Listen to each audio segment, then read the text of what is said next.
राधा स्वामी दयाल की दया। राधा स्वामी सहाय। महारामायण। तृतीय बन साधन खंड।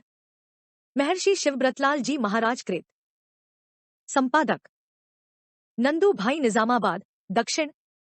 संपादक देवीचरण मीतल लेखराज नगर अलीगढ़। प्रकाशक नंदू भाई प्रधान, शिव साहित्य प्रकाशन मंडल, ओ दयाल नगर अलीगढ़।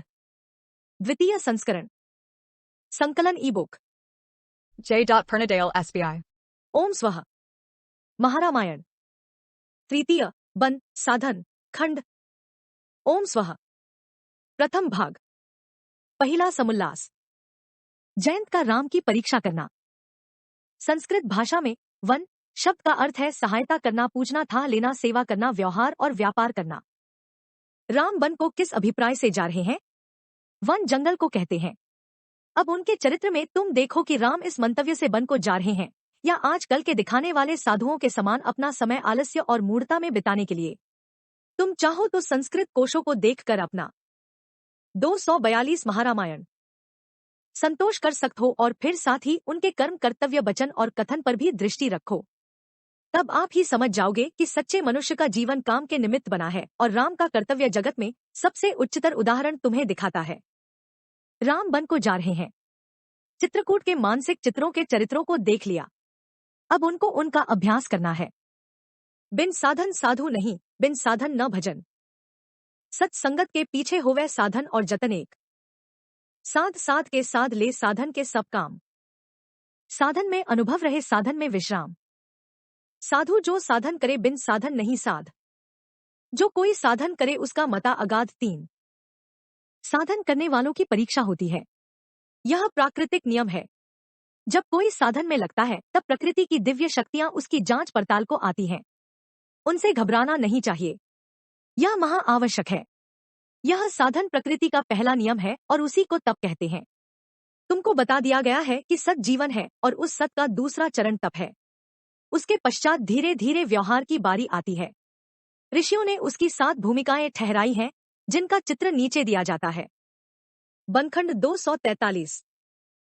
सीधा चित्र, उल्टा चित्र। 1 ओम सत्यम, 1 सत, 1 ओम भूहा। 2 ओ 3 मतप, 2 तप, 2 ओम भुवा। 3 ओम जना, 3 जनवरी, 3 ओम स्वः। 4 ओम मह, 4 मह, 4 ओम मह। 5 ओम स्वः, 5 स्वः, 5 ओम जना। 6 ओम भुवा, 6 भुवा, 6 ओम तपे। 7 ओम भूहा, 7 भूहा, ओम सत्यम। यह साधन की 7 भूमिकाएं हैं। इनको तुम कांड कहो, खंड कहो, या मानस चरित रामायण के मान सरोवर के सप्त सोपान कहो। शब्दों में अड़ना निष्फल है। आरंभ खंड साधन की पहली सीढ़ी है, अवध खंड दूसरी, और यह बनखंड तीसरी सीढ़ी है। आगे औरों का वर्णन आएगा। राम ने किस साधन को चित दिया, यह रहस्य तुम्हें बताना है। बताने को तो हम पहले ही से तुम्हें बताते चले आ रहे हैं, तुम न समझो तो हम क्या करें। हम कोई बात छिपाते नहीं। हाँ, अधिकार और संस्कार की बात है। अब फिर बताते हैं। साधना की जड़ और साधना का मूल कारण सीता सती है। उसी के साधन से जीवन का आरंभ होता है, और अंत तक उसी का उद्योग किया जाता है। जब नहीं सत्ता तो सत का ज्ञान क्या, जब न सत्ता हो तो फिर अनुमान क्या। सत का निर्णय है उसी के सरे, जब नहीं यह तुम परे हो या वरे। 244 महारामायण। ओम पद का ज्ञान देती है उमा, राम पद का ज्ञान देती है उमा। यह सहायक है तो सब कुछ साथ है, जब नहीं है फिर कहो क्या हूत है। सत के सत्ता रहती है आधार पर, धर है यह और समझना उसको श्रद्धर। जनक ने हल चलाया, हल जोतने से सीता लकीर प्रकट हुई। राम ने विश्वामित्र जग प्रेम के सहारे भ्रूमध्य के अंतर्गत शिव कल्याण रूप का धनुष तोड़ा, सीता से विवाह हुआ, और यह सीता दशरथ के घर शरीर में आई।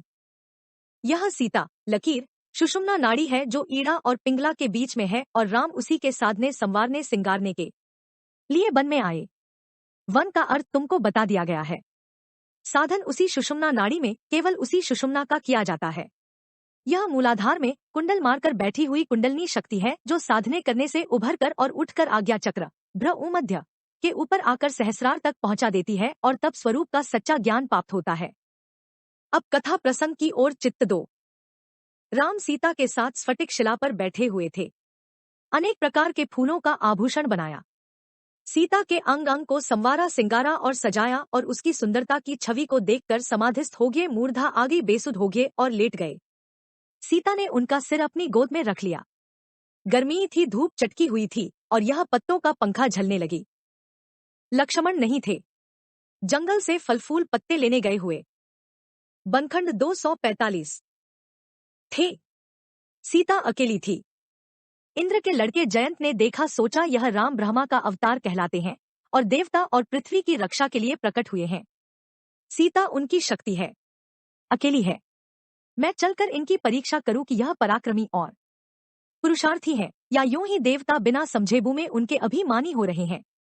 जयंत ने कौवे का भेष बनाया, सीता के सन्निकट आया और सीता की छाती में चोंच मारकर भागने ही को था कि लहू की धार राम के मुंह पर पड़ी।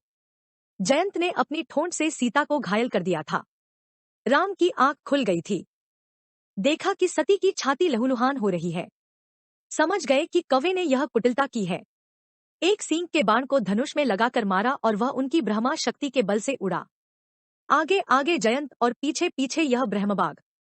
वह डरा, इधर गया उधर गया, कहीं भी बचाव का उसे ठिकाना नहीं मिला। अपने निज रूप में बाप के पास सहायता मांगने गया। इंद्र ने कहा, जा दूर हो, मैं राम के विरोधी की रक्षा नहीं कर सकता। चींटी में क्या सामर्थ्य है जो समुद्र की थाह ले सके। जा, जैसा किया वैसा तेरे आगे आया। वह ब्रह्मा और शिव के पास भी गया। किसी ने न आसन दिया न पास बिठाया, बात तक नहीं पूछी। राम के विद्रोही की यही दशा होती है। मां बाप के मारने वाला कब सुखी हुआ है। उसके लिए तो पानी भी आग के समान जलन उत्पन्न करता है। वैतरणी नदी तक उसके डुबा देने का यत्न करने लग जाती है। नारद न उसकी दशा देखी, दया आई। बोले, अभी राम के पास जा, उनकी शरण ले, वह दयालु हैं। शरण में आए हुए की 246 महारामायण संभाल करते हैं। यह राम के पास पहुंचा, चरणों में गिरा। त्राही माम, बचाइए, मैंने मूर्खता की, अपनी करनी का फल पा चुका। आपके अतिरिक्त मेरा रक्षक जगत में कोई भी नहीं है। राम ने कहा कि यह ब्रह्मा सर अपना काम किए बिना नहीं रहता और उन्होंने उसकी एक आंख फोड़कर जीवन प्रदान किया और अभय कर दिया। नोट: जैन संस्कृत शब्द जी विजय करने और जीतने से बना है। साधन अवस्था में मन की यह विजय करने वाली शक्ति अहंकार रूप में प्रकट हो जाती है। इसे एकाक्षी बनाना पड़ता है, जिससे यह दो न देखे और एकाय कर दे। योग की परिभाषा में इसे प्रमाद कहते हैं। यह बड़ा अवगुण समझा जाता है। दूसरा समुल्लास: राम को अत्रेय ऋषि आदि से मिलना।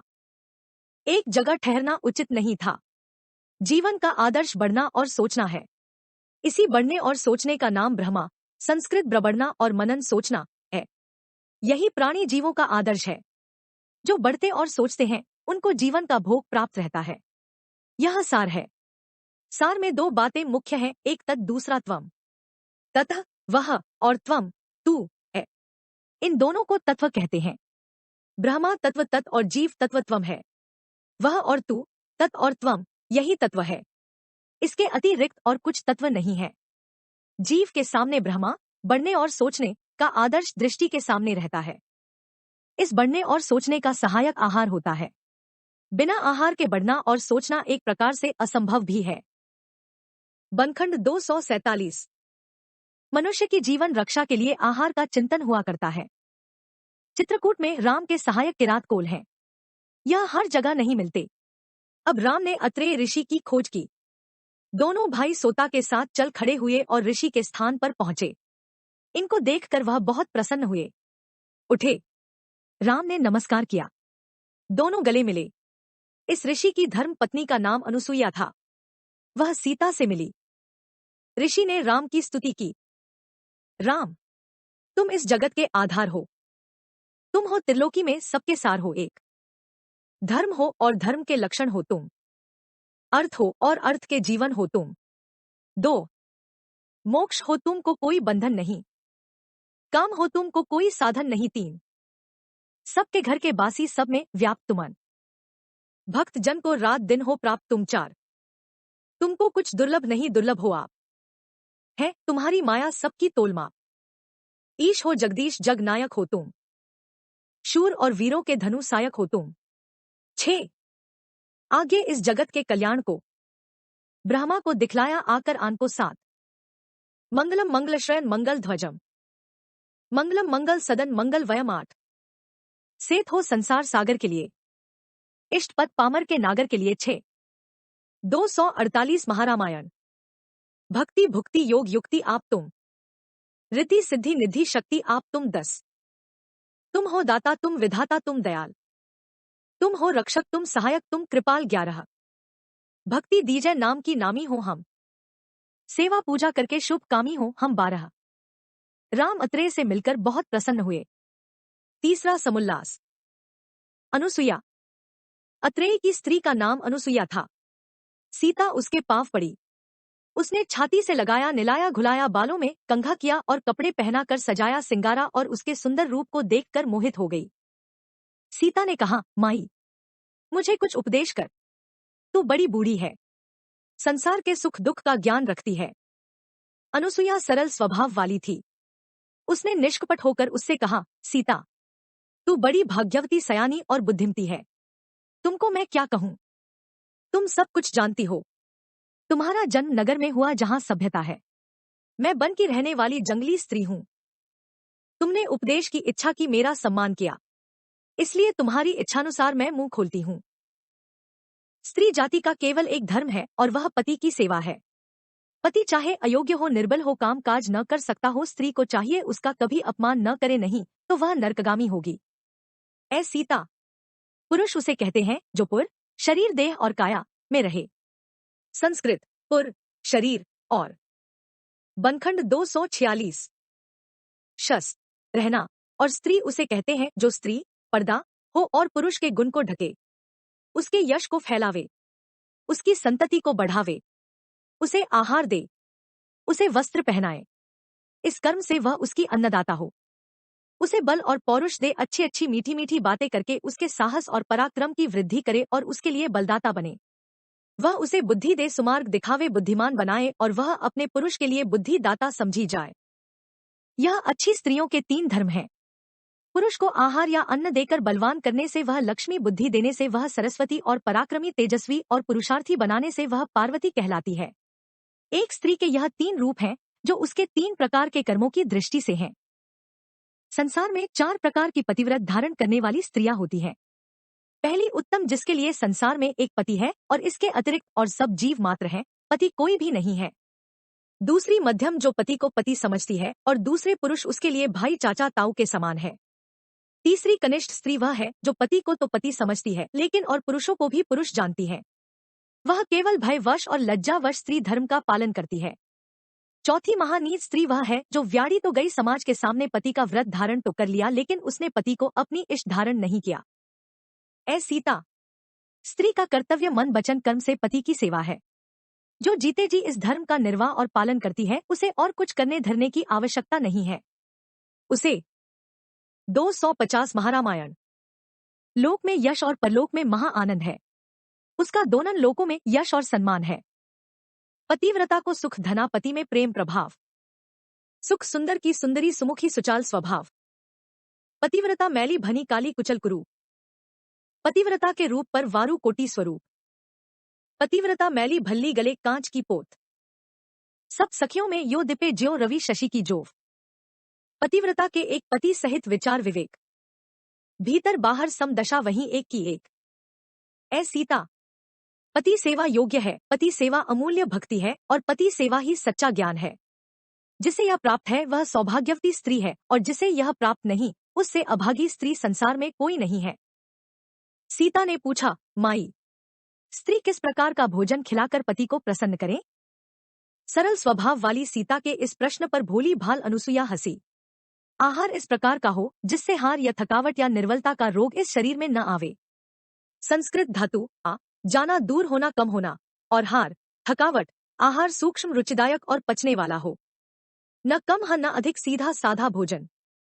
और स्त्री अपने मन वचन और कर्म को प्रेममय बनाकर उसे पकाए। पका समय पकाने वाले के मन में द्वेष और ईर्ष्या नाम के लिए भय न हो, क्योंकि यह देवी जैसा आहार पेट के भीतर जाता है। बनखंड 251 खाने वाले का मन भी उसी प्रकार का बनता है। भोजन में चिकनाई का अंश थोड़ा हो, अधिक होगा तो उससे पेट में हानिकारक कीड़े उत्पन्न होंगे और शरीर रोगी हो जाएगा। चिकने चुपड़े भोजन को आहार नहीं बल्कि सहार, झरने वाला हार के समान समझना चाहिए। खाने का समय दिन है। सूर्य की किरणें पाचन शक्ति को उत्तेजन करती हैं। रात का भोजन जठराग्नि को मंद कर देता है। षटरस भोजन हो तो क्या कहना है, नहीं तो सीधा सादा। और स्त्री सामने बैठकर पति को भोजन करावे। भोजन ध्यान स्वाध्याय एकांत में हो तो अच्छा है। दूसरों की दृष्टि पड़ने से खाने में उनके संस्कार या दृष्टि द्वारा रोग के कीड़े बहुत जल्द पड़ जाते हैं। माता मोर कुत्ता और प्रेम करने वाली स्त्री की दृष्टि आहार को आहार बना देती है और खाने वाला रोगी कम होता है। आहार व्यवहार निद्रा और साधन सबका युक्ति के अधीन रखना लाभदायक होता है। सीता माई, हम लोग वन में हैं। षटरस भोजन का प्रबंध कठिन है। अनुसुईया, कुछ कठिन नहीं है। वन में सब प्रकार के कंद मूल फल फूल और पत्ते मिलते हैं। सब रसों का सेवन करना लाभकारी और हितकारी होता है और जिस रस की शरीर में न्यूनता रहती है उसकी पूर्ति होती है। षट्स यह है: 1 मीठा, 2 सलौना, 3 कसैला, 4 चरपरा, 5 कड़वा और 6 निरस। वन में इनकी कमी नहीं है। आहार भी 6 प्रकार से किया जाता है: 1 पीना, 2 भवाना, 3 चूसना, 4 चूस कर या तो पेट के भीतर पहुंचाना या रस लेकर सीठी को बाहर थूक देना, 5 चखना और 6 चाटना। महारामायण। पाक विद्या भी 6 प्रकार की होती है जिसे घर की स्त्रियां जो भोजन बनाती हैं जानती हैं। सीता, यह आहार केवल 6 प्रकार का ही क्यों होता है? मैं तो हजारों प्रकार का बना सकती हूँ। अनुसुईया हंसी देवी, तू श्रहार का विषय छोड़कर ज्ञान और सृष्टि क्रम प्रकरण की भूमिका में आ गई। हजारों क्या तू चाहे तो लाखों करोड़ों और अनगिनत पकवान बना सकती है। यह सब मिलावट का प्रसंग है। सामग्री के अधिक और न्यून करके मिला देने से स्त्री चाहे तो नाना प्रकार के भोजन बना सकती है। यह कोई कठिन बात नहीं है। मैंने 6 प्रकार के भोजन का वर्णन इसलिए किया कि सृष्टि में 7 तत्व हैं। पहला तत्व आधार मात्र है। शेष 6 में 6 प्रकार की धारें रहती हैं और इन धारों से सृष्टिक्रम का प्रबंध रहता है और यह आहार का विषय भी उसके अंतर्गत है। Nunsofit. सीता, मैं इन बातों की समझ नहीं रखती। अधिकारी समझती हो तो बता दो, नहीं समझती तो जाने दो। अनुसुईया हंसी। सीता और अधिकारी का प्रश्न। देवी, तू जगत की माता है और आदि शक्ति है। सारा जगत तेरे आधार पर है। मेरे पति अत्रेय ऋषि जी ने एक दिन मुझसे कहा कि सीता, लकीर सुषुम्ना नाड़ी है जिसके आधार पर यह जगत है और सारे लोक लोकांतर इसी में पिरोए हुए हैं। इसी नाड़ी के अंतर्गत वह 6 तत्व, 6 रस, बनखंड आदि रहते हैं।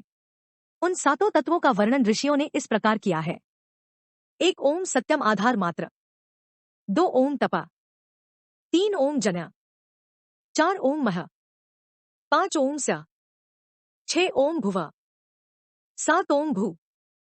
पिंगला नाड़ी, सुषुम्ना नाड़ी, यह धारें हैं जो सत के आधार से निकलती हैं। यह 6 रस उन्हीं के आधार पर हैं। सीता माई, तूने मेरा बड़ा उपकार किया। मुझे थोड़े में इस सृष्टि क्रम के नियम को समझा दिया। मैं कृत्य हो गई। अब यह अभिलाषा है कि जिस प्रकार तुम अपने पति का पालन पोषण और आहार व्यवहार करती हो सुना दो, ताकि उसका संक्षिप्त वर्णन सुनकर सुशिक्षित हो जाऊं और लाभ उठाऊं। अनुसुईया खिलखिलाकर हंस पड़ी। देवी, तू जानबूझकर यह प्रश्न करती है। अच्छा, तेरी इच्छा पूर्ण हो। कान लगाकर मेरा वृतांत सुन। महारामायण। चौथा समुल्लास। अनुसुईया की कथा। अनुसुईया बोली, ए सीता, तू सती है। तेरी रुचि सत की ओर है। तू सीता है और सुषुम्ना नाड़ी का संबंध सत तत्व से है, इसलिए मैं तुझे सीता कहती हूँ। जगत में तू इसी सीता सती के नाम से प्रसिद्ध होगी। मैं अत्रेय ऋषि की धर्म पत्नी हूँ, कुर्दम मुनि की पुत्री हूँ। अत्रेय शब्द संस्कृत धातु आवे, खाने से निकला है।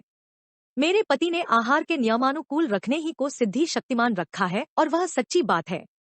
जो मनुष्य युक्ति के साथ आहार करता है वह इसी आहार के प्रताप से सिद्ध हो जाता है। अन्न नाज संस्कृत अवखाना औषधि है। सिद्धि शक्ति की प्राप्ति कई प्रकार से होती है।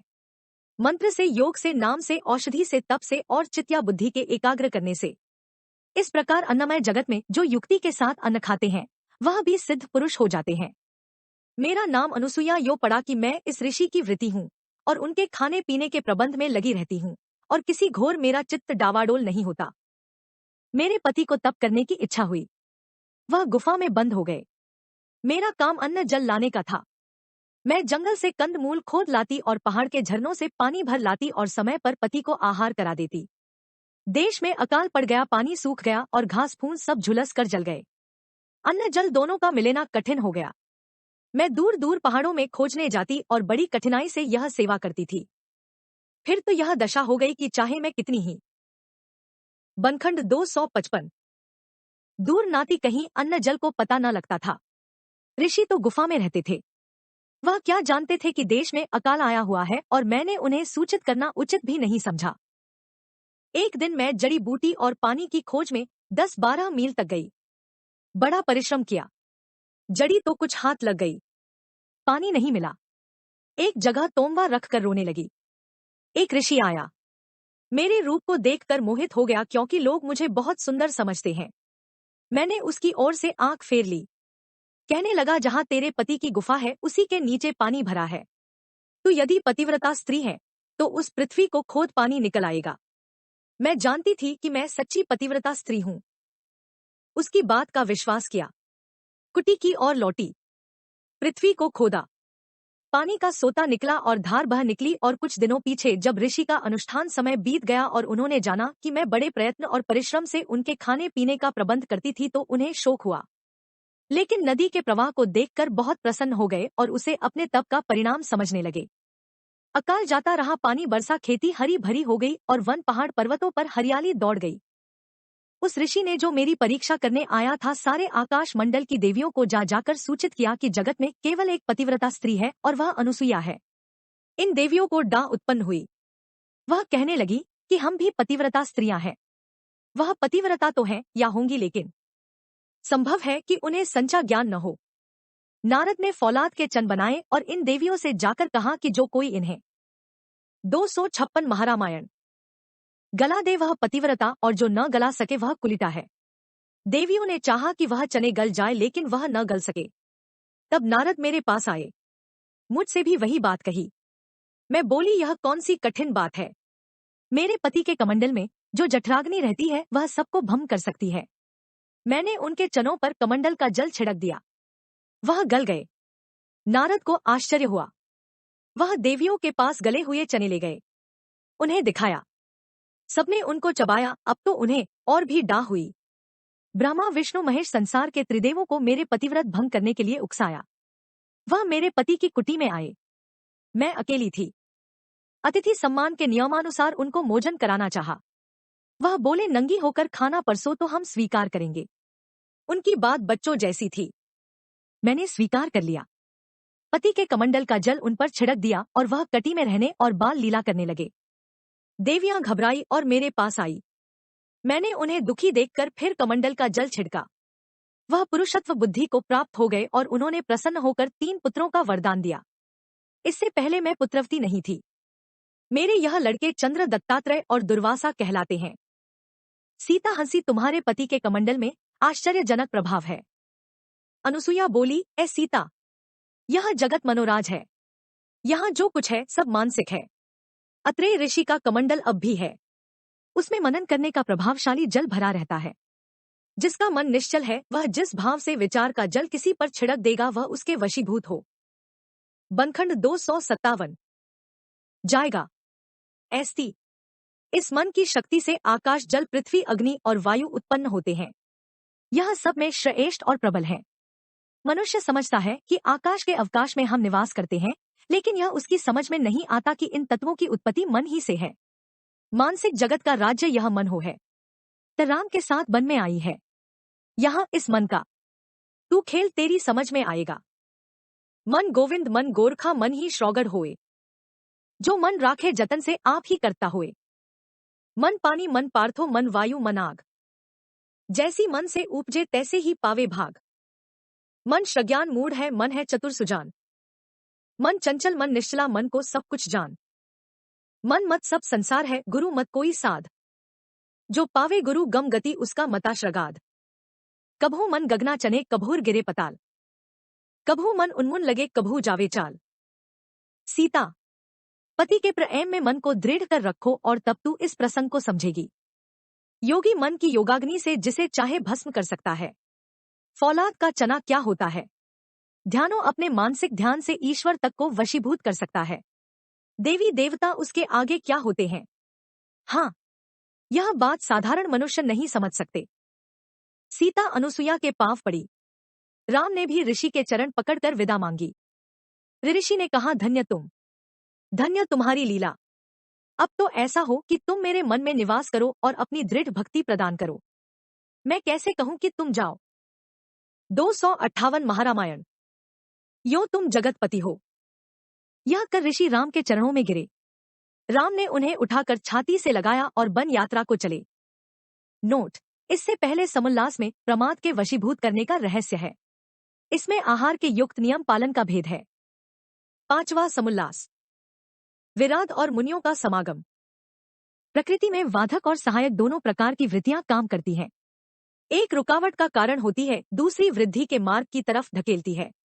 एक को दबाना और दूसरी को उभारना होता है और फिर दोनों अपने अपने ढंग पर काम देने लग जाती हैं। यह कई प्रकार की होती हैं, लेकिन द्वंद जगत में इनके दो ही रूप माने जाते हैं। असुर विरोधी वृत्तियां होती हैं और सुर सहायक वृत्तियां होती हैं।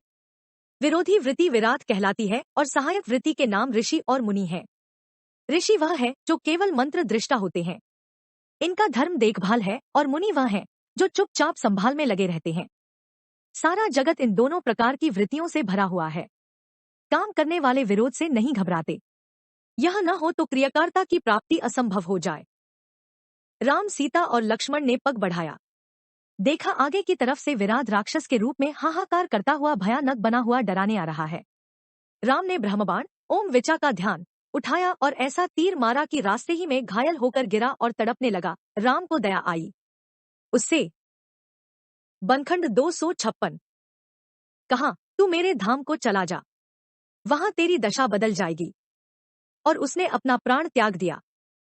यह आगे बने और सरभंग मुनि के आश्रम में पहुंचे।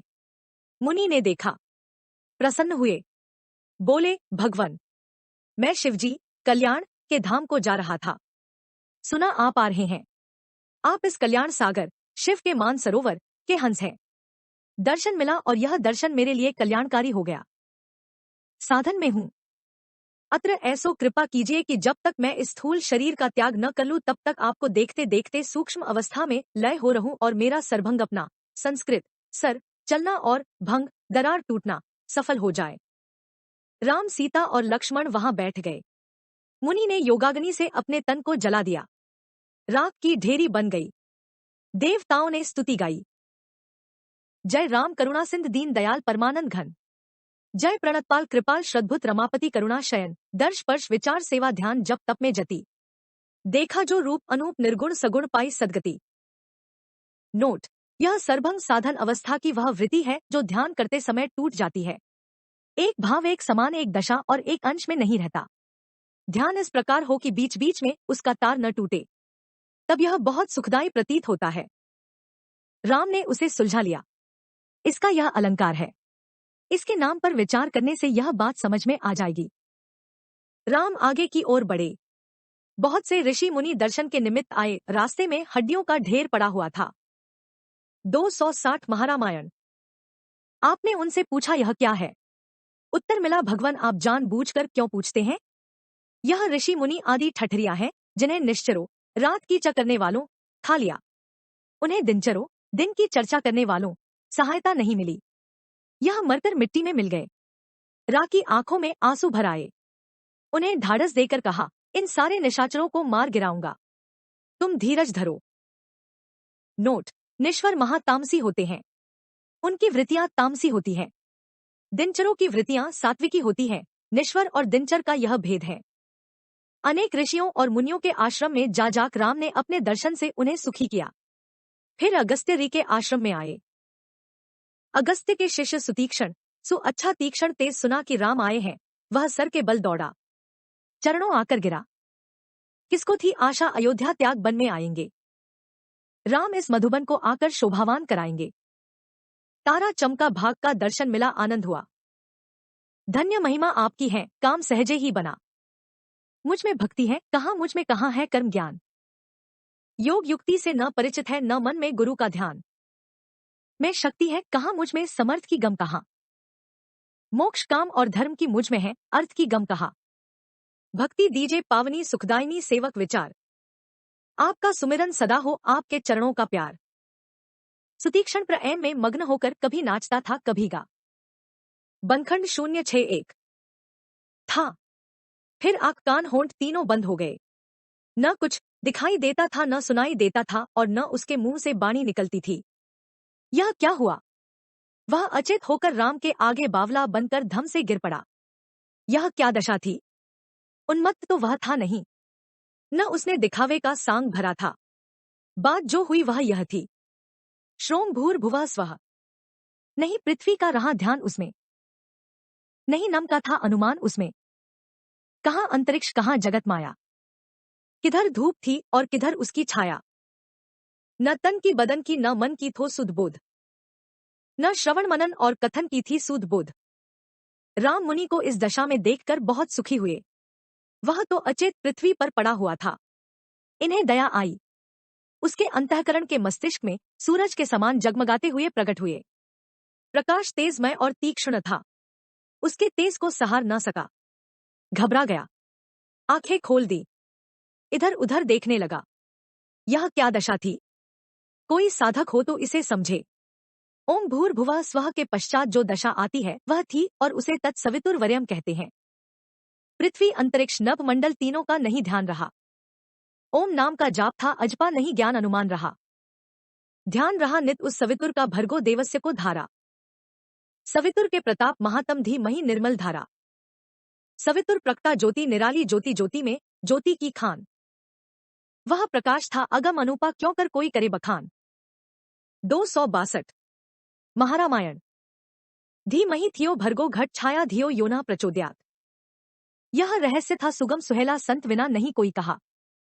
आगे पीछे राम की मूर्ति, हंस वंश का श्रंश लखा। देखा सवितुर रूप अनोखा, मन भया शांत विचित्र महा। यह रहस्य है, गुप्त भेद है, बने सुवीक्षण तब जाने। जान जान पहचान करे कोई, कर पहचान के तब माने। आंख खुली, उठा, पांव पड़ा। धन्य लीला आपकी और धन्य महिमा आपकी। किससे दूं पूर्ण धनी, मैं अधम उपमा थाप की। आप है निर्गुण सगुण और आप पूर्ण काम है। सच्चिदानंदन अखंडम आप शोभा धाम है। मोह माया में फंसे क्या समझे आपके रूप को। यह दुखी प्रजा कहाँ और कैसे जाने भूप को। अब तो चरणों में पड़ा, चरणों की छाया दीजिए। अपना किंकर मानकर प्रभु दास सांचा कीजिए। आपको भूलू नहीं भूलू मैं अपना देह गेह। आपके ही पद कमल से मेरा लगे दिन रात ने। राम ने कहा एवंस्तु। फिर पूछा, मैं अगस्त्य ऋषि से मिलना चाहता हूँ, क्या तुम उनका पता दे सकोगे? सुतीक्षण, मैं आपके साथ चलकर उनका निवास स्थान दिखा दूंगा। राम समझ गए कि इसकी इच्छा साथ रहने की है और उसकी प्रार्थना को स्वीकार किया। नोट: सु अच्छा और तीक्ष्ण तेज। बनखंड 263 छठा समुल्लास। राम और अगस्त्य ऋषि। राम को सुतीक्षण अगस्त्य ऋषि के पास लाया। वहां और बहुत से ऋषि थे जो चकोर के समान उनके चंद्रमुख को देखकर चकित हो गए। राम ने सबको नमस्कार किया। अगस्त्य ऋषि से मिलकर आपने कहा, मैं जिस मंतव्य से वन को आया हूं वह आपको विदित है। मुझे उसके विषय में कुछ कहना सुनना नहीं है। अब ऐसा उपाय बताइए कि यह मनोरथ सिद्ध हो। अगस्त्य ने उत्तर दिया, आप सर्वज्ञ हैं।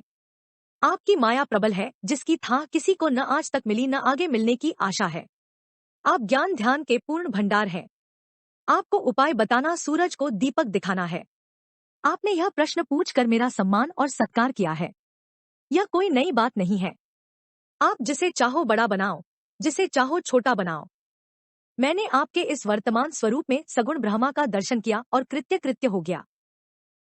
ए राम, इस संसार का यह नियम है कि जिसके मन में जो प्रबल इच्छा होती है, प्रकृति आप उसकी सफलता में सहायक होती है और उसकी आवश्यक सामग्री के इकट्ठा होने का प्रबंध आप ही आप होता चला आता है। मन में सच्ची चाह हो और यह उसका रास्ता निकाल देती है। आप दंडक वन में जाकर पंचवटी नामक स्थान में निवास कीजिए। स्वयं सारा काज सिद्ध होने लगेगा। राम उठे, नमस्कार किया और चल खड़े हुए। राह में गिरधराज को दर्शन देकर सुखी किया और गोदावरी के तट। 264 महारामायण। पर दंडक वन की पंचवटी में आकर गुफा में फूंस का झोंपड़ा बनाकर रहने लगे। उस तपोवन में जितने ऋषि मुनि रहते थे उनके दर्शन को आने लगे और उनके निवास करने से वह वन स्वर्ग बन गया। 7वां समुल्लास। राम लक्ष्मण का संवाद। एक दिन इस पंचवटी की पर्णकुटी के आगे राम और लक्ष्मण दोनों भाई पत्थर की चट्टान पर बैठे हुए थे। सीता कुटी में थी। लक्ष्मण ने पूछा, प्रभो, मुझे आज आज्ञा हो तो मैं आपसे कुछ साधारण और असाधारण प्रश्न करूं और आप मुझे संक्षिप्त रीति से उत्तर देते हुए समझा दीजिए। इस प्रश्नोत्तर का अभिप्राय केवल शंका समाधान और शंका निवारण है। जब मनुष्य के हृदय में संशय उत्पन्न हो जाते हैं तो उसके मन की शांति जाती रहती है और भ्रांति में पड़कर दुखी होता है। राम ने कहा, समय अच्छा है, एकांत का अवसर है, तुम्हें जो कुछ पूछना हो पूछो। मैं बहुत संक्षिप्त और सूक्ष्म रीति से तुम्हें उत्तर दूंगा और तुम्हारे मन का भ्रम दूर हो जाएगा। लक्ष्मण, जीव और ईश्वर में क्या भेद है? और यह माया क्या वस्तु है जिसके भ्रम में पड़कर जीव चिल्लाता और घबराता है? राम, ईश्वर जगतपति है और जीव उसकी प्रजा है। वो संबंध किसी राजा को उसकी प्रजा के साथ है, वही ईश्वर और जीव में है। बनखंड 265। ईश्वर में महान शक्ति रहती है, जीव में अल्प शक्ति है। ईश्वर सर्वज्ञ है, जीव अल्पज्ञ है। माया और कुछ नहीं है, यह बुद्धि है। यह शब्द संस्कृत धातु मा और या यंत्र से बना है। जिस यंत्र से सब तोल माप होती है और माप की जाती है वह बुद्धि के अतिरिक्त और कुछ नहीं है। यह माया या बुद्धि दो प्रकार की है, एक ईश्वरीय, दूसरी जीवी। ईश्वर इसी अपनी बुद्धि से संसार का प्रबंध करता है और जीव भी इसी के सहारे अपना व्यापार और व्यवहार का साधन करता है। ईश्वरीय माया सर्वज्ञ है और जीवी माया अल्पज्ञ है। यह दोनों में भेद है। ईश्वरीय माया व्याप्त शक्ति है और जीवी माया अव्याप्त शक्ति है।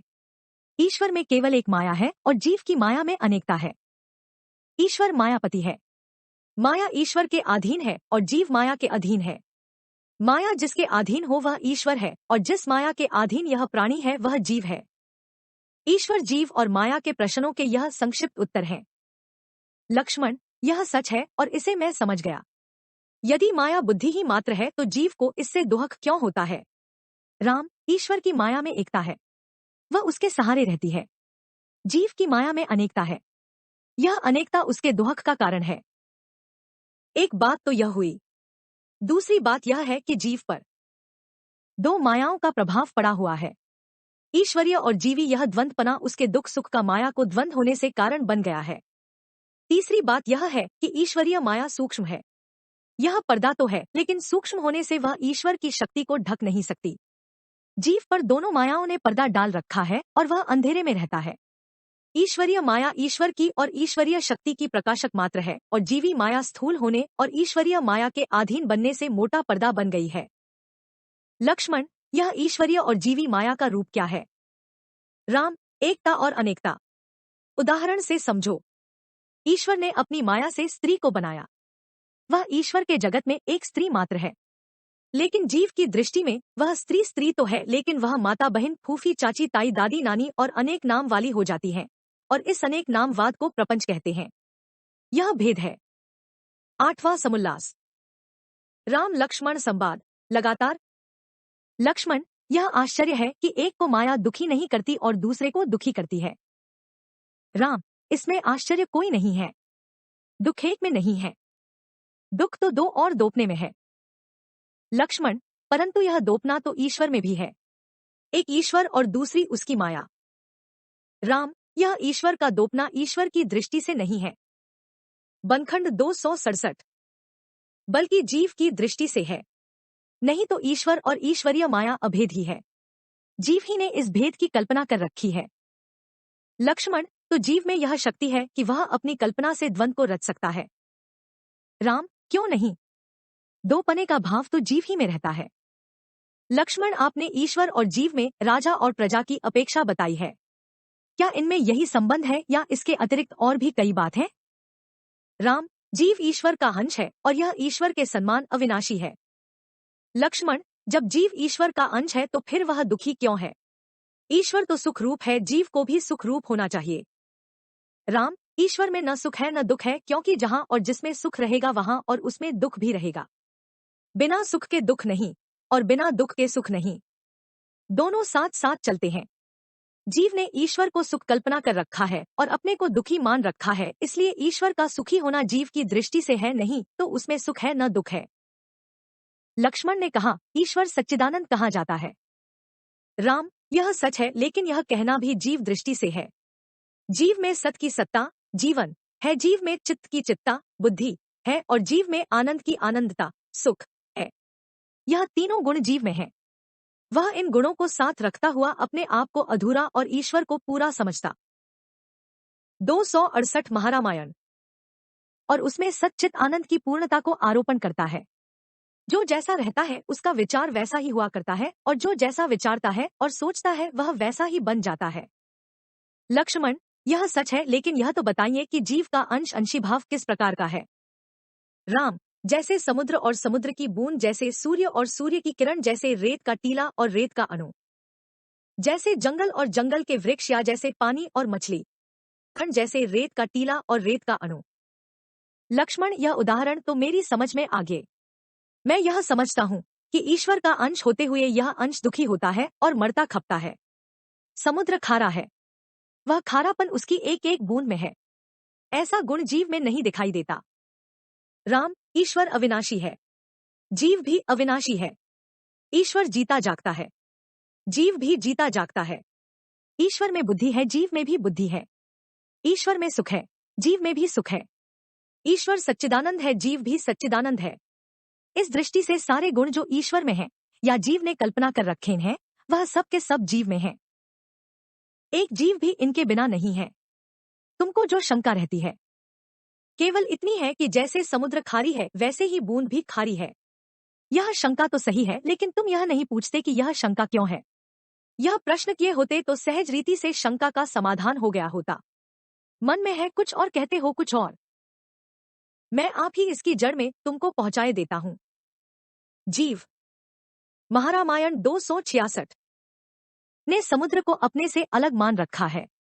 इसकी दृष्टि में समुद्र पूर्ण है और वह अधूरा है। अधूरेपन के गुण से वह अपने आपको हर बात में अधूरा समझ रहा है और ईश्वर को अपने आप से अलग माने रखा है, तो उसे अधरा और अलग होना भी चाहिए।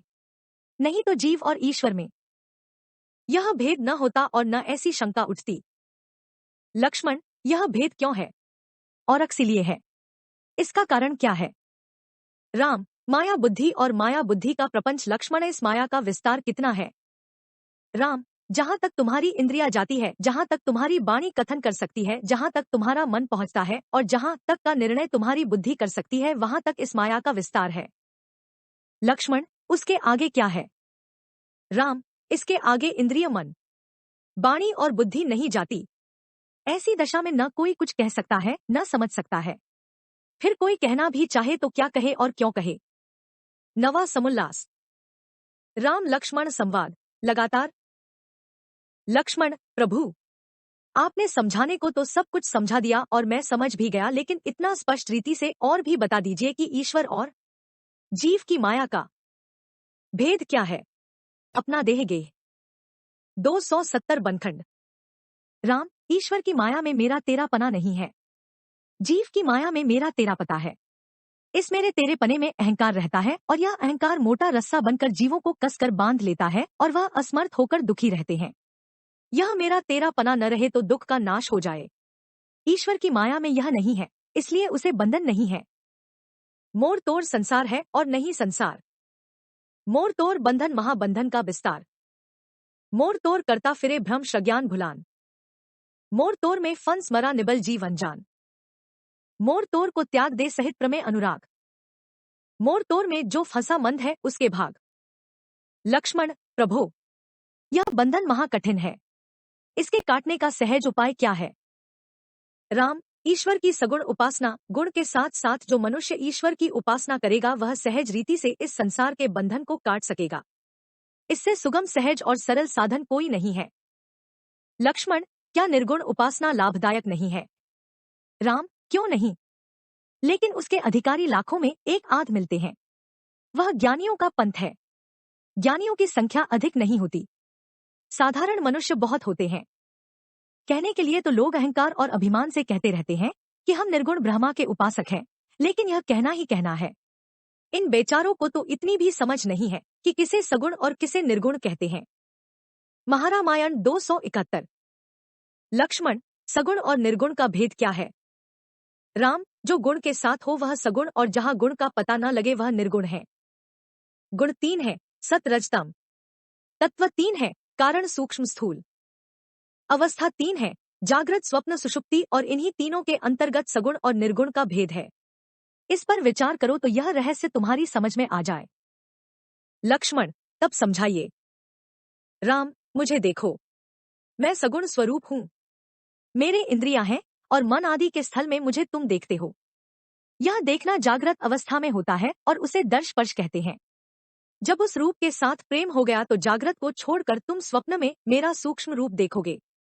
यह गुरु है और उसी में गुणों के आकार रहते हैं। जब इसमें घनापन आ गया तो यह स्वाभाविक रीति से तुमको कारण अवस्था में ले जाएगा जो सुषुप्ति है। यह निर्गुण कहलाता है। उसमें किसी गुण का भास नहीं होता। सगुण गुणों के साथ है। गुण गुण ही है और निर्गुण में गुण का अभाव है। कर्म सगुण में, ध्यान मन के गुण में, और लय निर्गुण में होता है। मूढ़ और अज्ञानी प्राणी कहते हैं कि अच्छे गुणों का होना सगुण है और बुरे गुणों का न होना निर्गुण है। ईश्वर को अच्छे गुण वाला मानकर पूजो और उसे बुरे गुण वाला न समझो और पूजा करो। यह भाव तो अच्छा है, लेकिन इसमें 272 बनखंड सच्चाई का अभाव है। यह न सगुण है न निर्गुण है। जागृत लीला सगुण, स्वप्न लीला गुण और सुषुप्ति लीला निर्गुण है। यह व्याख्या है। सगुण में दर्शन, गुण में ज्ञान और निर्गुण के लय में चरित्र है। निर्गुण उपासना में न कर्म है, न ज्ञान है, न उपासना है। यह तो मन को इनसे रहित करना है। यह इसकी समझ से बाहर है। लक्ष्मण, ईश्वर यदि व्यापक है तो सब में इसका ध्यान, उपासना और ज्ञान होना चाहिए। राम, यह कहने सुनने की ही बात है। ध्यान कहते हैं धारण करने को, पकड़ रखने और अपने अंतर में प्रकट करने को, और उसकी संभावना केवल दृष्टि में आने वाले रूप में है और हो सकती है। जिसको आंखों से नहीं देखा है उसका ध्यान क्या? जब न कानों से सुना तुम ही कहो फिर ज्ञान क्या? 1 देख लो आंखों से, पहले सुन लो इसके भेद को। देखने सुनने बिना होगा तुम्हें अनुमान क्या? 2 है सगुण पहला तो निर्गुण इसके पीछे ए लखन। जब नहीं यह फिर बता दो जान क्या पहचान क्या? 3 नाम लेते हो तो नामी से मिलो समझो इसे। जब नहीं मिलते तो फिर है नामी का स्थान क्या? 4 पोथियों को पढ़ लिया और स्तुति को गा लिया। ऐसे जन की स्तुति क्या और उसका गान क्या? 5 मूढ़ अज्ञानी जन बड़े अहंकार से कहते फिरते हैं कि हम तो सर्वव्यापक ईश्वर का ध्यान करते हैं। उनकी बातों को बनखंड 273 सुन लो। वह ज्ञान और ध्यान दोनों से रहित है। इन्हें किसी बात की समझ नहीं है। लक्ष्मण, आपने सगुण उपासना की महिमा कही और वह सच भी है, लेकिन इसमें रहस्य क्या है? राम, आग अपने अग्नि मंडल में, सारी वस्तुओं में सूक्ष्म रूप से व्यापक है। वह मिट्टी में, पत्थर में, लोहे में, पानी में, लकड़ी में, सब जगह है, लेकिन वह न किसी की साथी है न किसी की विरोधी है। उससे न तुम्हें गर्मी मिलेगी न खाना पकेगा। चाहो उसे प्रकट करो और अपने व्यवहार में उससे लाभ उठाओ। यूं काम करने और करते रहने से तुम उसके स्थूल रूप को देखकर उसके सूक्ष्म रूप की अनुमान कर सकोगे और फिर धीरे धीरे उसका कारण रूप भी समझ में आ जाएगा। यह रहस्य है। 10वां समुल्लास। राम लक्ष्मण संवाद लगातार। लक्ष्मण चुप हो गए। राम ने अपने भाषण को बंद नहीं किया। राम ने कहा, भाई, विद्या और अविद्या, ज्ञान और अज्ञान है। ज्ञान से भ्रम की जड़ कटती है और अज्ञान से भ्रम बढ़ता है। बंधन का मूल कारण अविद्या और अज्ञान है और मुक्ति का मूल कारण विद्या और ज्ञान है। इस विद्या के 2 रूप हैं, एक परा और दूसरा अपरा। परा विद्या केवल गुरु की कृपा, सत्संग और भक्ति से प्राप्त होती है। अपरा विद्या पुस्तकों, ग्रंथों और लेखकों की रची हुई वाणी से मिलती है।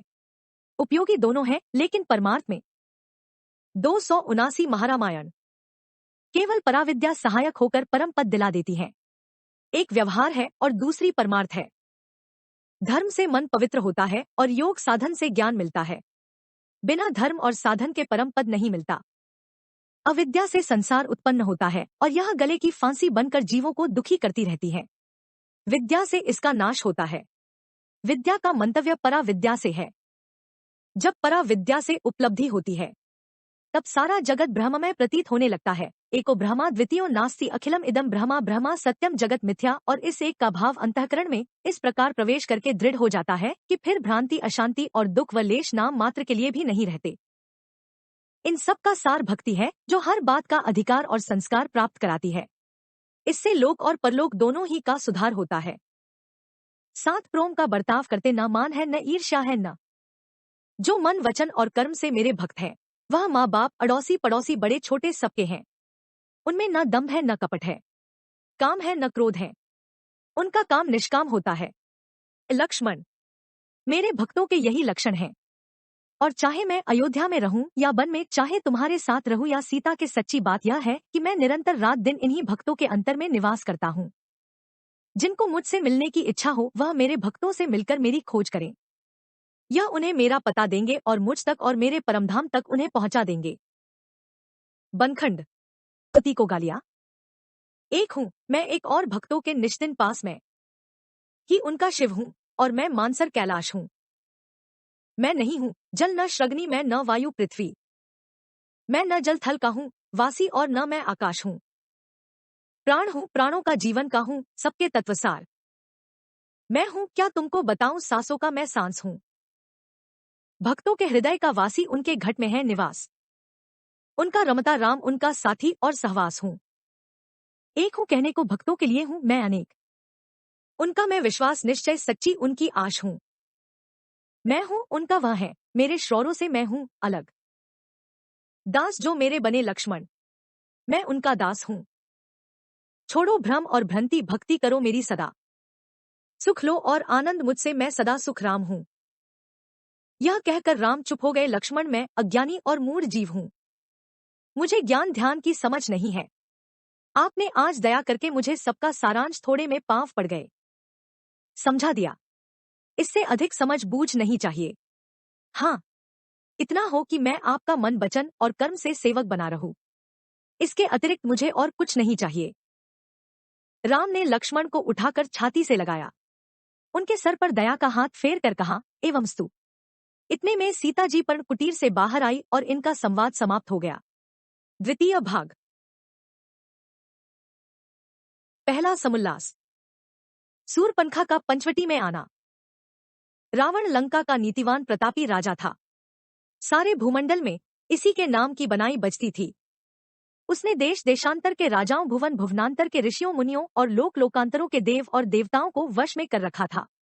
उसके एक सिर में 10 सिरों की शक्ति थी और उसके 2 हाथों में 20 भुज दंडों का बल था। 10 इंद्रियों के मुख्य मुख्य देवता उसके अधीन थे। इसी दृष्टि से वह दसमुख कहलाता था। पंडित, शास्त्री और वेदों का जानने वाला था। यहाँ तक कि वह तमाम वेद का पाठ बड़े सुरीले राग में करता था और इस वेद पर उसने अपनी टीका कर रखी थी। लंका उसके राज्य में स्वर्ण भूमि कहलाती थी। सभ्यता में उसकी साख मानी जाती थी। लंका का प्रबंध उसने इस प्रकार कर रखा था कि अन्य देश के मनुष्य वहां नहीं जा सकते थे। मनुष्य तो मनुष्य ही थे, लंका जाते समय अन्य देश के पक्षियों के पंख जलते थे। उसके गुप्त दूतों की सेना अनेक भेषों में फैली हुई थी जो कि हर जगह के समाचार पहुंचाया करती थी। इसी सेना में उसके संबंधी भी थे। राम जब दंडक वन की पंचवटी में आकर ठहरे, रावण की बहन जो गुप्त दूती थी बड़ी सुंदर और रूपवती थी। उसके उंगलियों के नख सूप छाछ के आकार के थे। बनखंड 277। इसलिए बचपन में उसका नाम सूरपनखा रखा गया और इसी नाम से वह प्रसिद्ध थी। उसने सुना 2 तपस्वी युवा पुरुष वन में आकर रहने लगे हैं। वह क्यों आए इसका उसे ज्ञान नहीं था। भेद लेने और रावण को समाचार सुनाने के विचार से वह पंचवटी में आई। राम और लक्ष्मण की सुंदरता इसकी आंखों में गई, देखते ही मोहित हो गई। राम सांवले रंग के थे। उनका श्याम वर्ण का शरीर नीले कमल या अलसी के नीले रंग का सा था। सांवला रूप गोरे रंग से भी अधिक सुंदर लगता है। वह राम के पास आई और पूछा, तुम कौन हो? राम ने उत्तर दिया, हम दोनों भाई अवध देश के राजकुमार हैं। पिताजी ने हमको बनवास दिया और हमारे छोटे भाई भरत को राज दिया। हम यहाँ तप करने आए हैं। हमारे नाम राम और लक्ष्मण हैं। साथ में हमारी पत्नी सीता भी आई है। यह अकेली हमारे बिना अवध में न रह सकी। हमने तुम्हें अपना परिचय सुना दिया। अब यह बताओ तुम कौन हो और इस वन में कैसे अकेली फिर रही हो। सूरपनखा ने उत्तर दिया, मैं रावण की बहन हूँ। तुमने उसका नाम सुना होगा। मैं बहुत सुंदर और रूपवती हूँ। मेरी सुंदरता का जैसा कोई पुरुष अब तक दृष्टि में नहीं आया, इसलिए मैंने अब तक अपना विवाह नहीं कराया। कुंवारी हूँ। दैव योग से आज तुमको देखा। जैसी मैं रूपवती हूँ वैसे ही तुम भी रूपवान हो। तुमको देखकर मेरा मन मोहित हो गया है। तुम मुझे अपनी स्त्री बना लो, हम दोनों का जोड़ा बहुत अच्छा रहेगा। 278 महारामायण। राम बोले, सुन सुंदरी, मैं तो अपनी पत्नी के साथ और मैंने प्रतिज्ञा की है कि स्त्री व्रत धारण कर खूं और एक को छोड़कर दूसरी स्त्री का मुंह भी न देखूं। इसलिए विवश हूं, प्रतिज्ञा वृद्ध हूं। मेरा छोटा भाई लक्ष्मण जो उस वृक्ष की छाया में बैठा हुआ है ब्रह्मचारी है। तू उसके पार जा। वह तुझे स्वीकार करता है तो मैं उसे प्रसन्नतापूर्व आज्ञा दे दूंगा। सूरपनखा लक्ष्मण के पास गई। वह गोरे रंग के थे, सुनहल छरेरा बदन, सूर्य के समान उनका तेज था। उनसे भी वह बात कही। लक्ष्मण ने कहा, मैं राम का सेवक हूँ। मैंने 14 वर्ष तक अखंड ब्रह्मचर्य व्रत धारण करने की प्रतिज्ञा कर रखा है, जिसे मैं भंग नहीं कर सकता। और यदि मैं तुझे अपने सार रख भी लूं तो तू सीता महारानी की सेविका और दास बनना स्वीकार न करेगी। मैं स्वयं राम का दास और सेव हूँ। सेवक का धर्म महाकठिन है, इसलिए मैं तुझसे बेव होकर कहता हूँ कि मेरे विचार को तू त्याग दे। राम के पास जा। वह राजा महाराज है। राजाओं के रनवास में कई कई रानियां रहती हैं और रह सकती हैं। वह निराश होकर राम के पास लौट आई। तुम्हार भाई मुझे अपने पास रखना नहीं चाहता।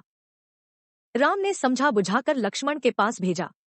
वह आई। लक्ष्मण ने कहा, सुंदरी, तुझे लज्जा नहीं आती? तूने लाज को धोकर पी लिया है।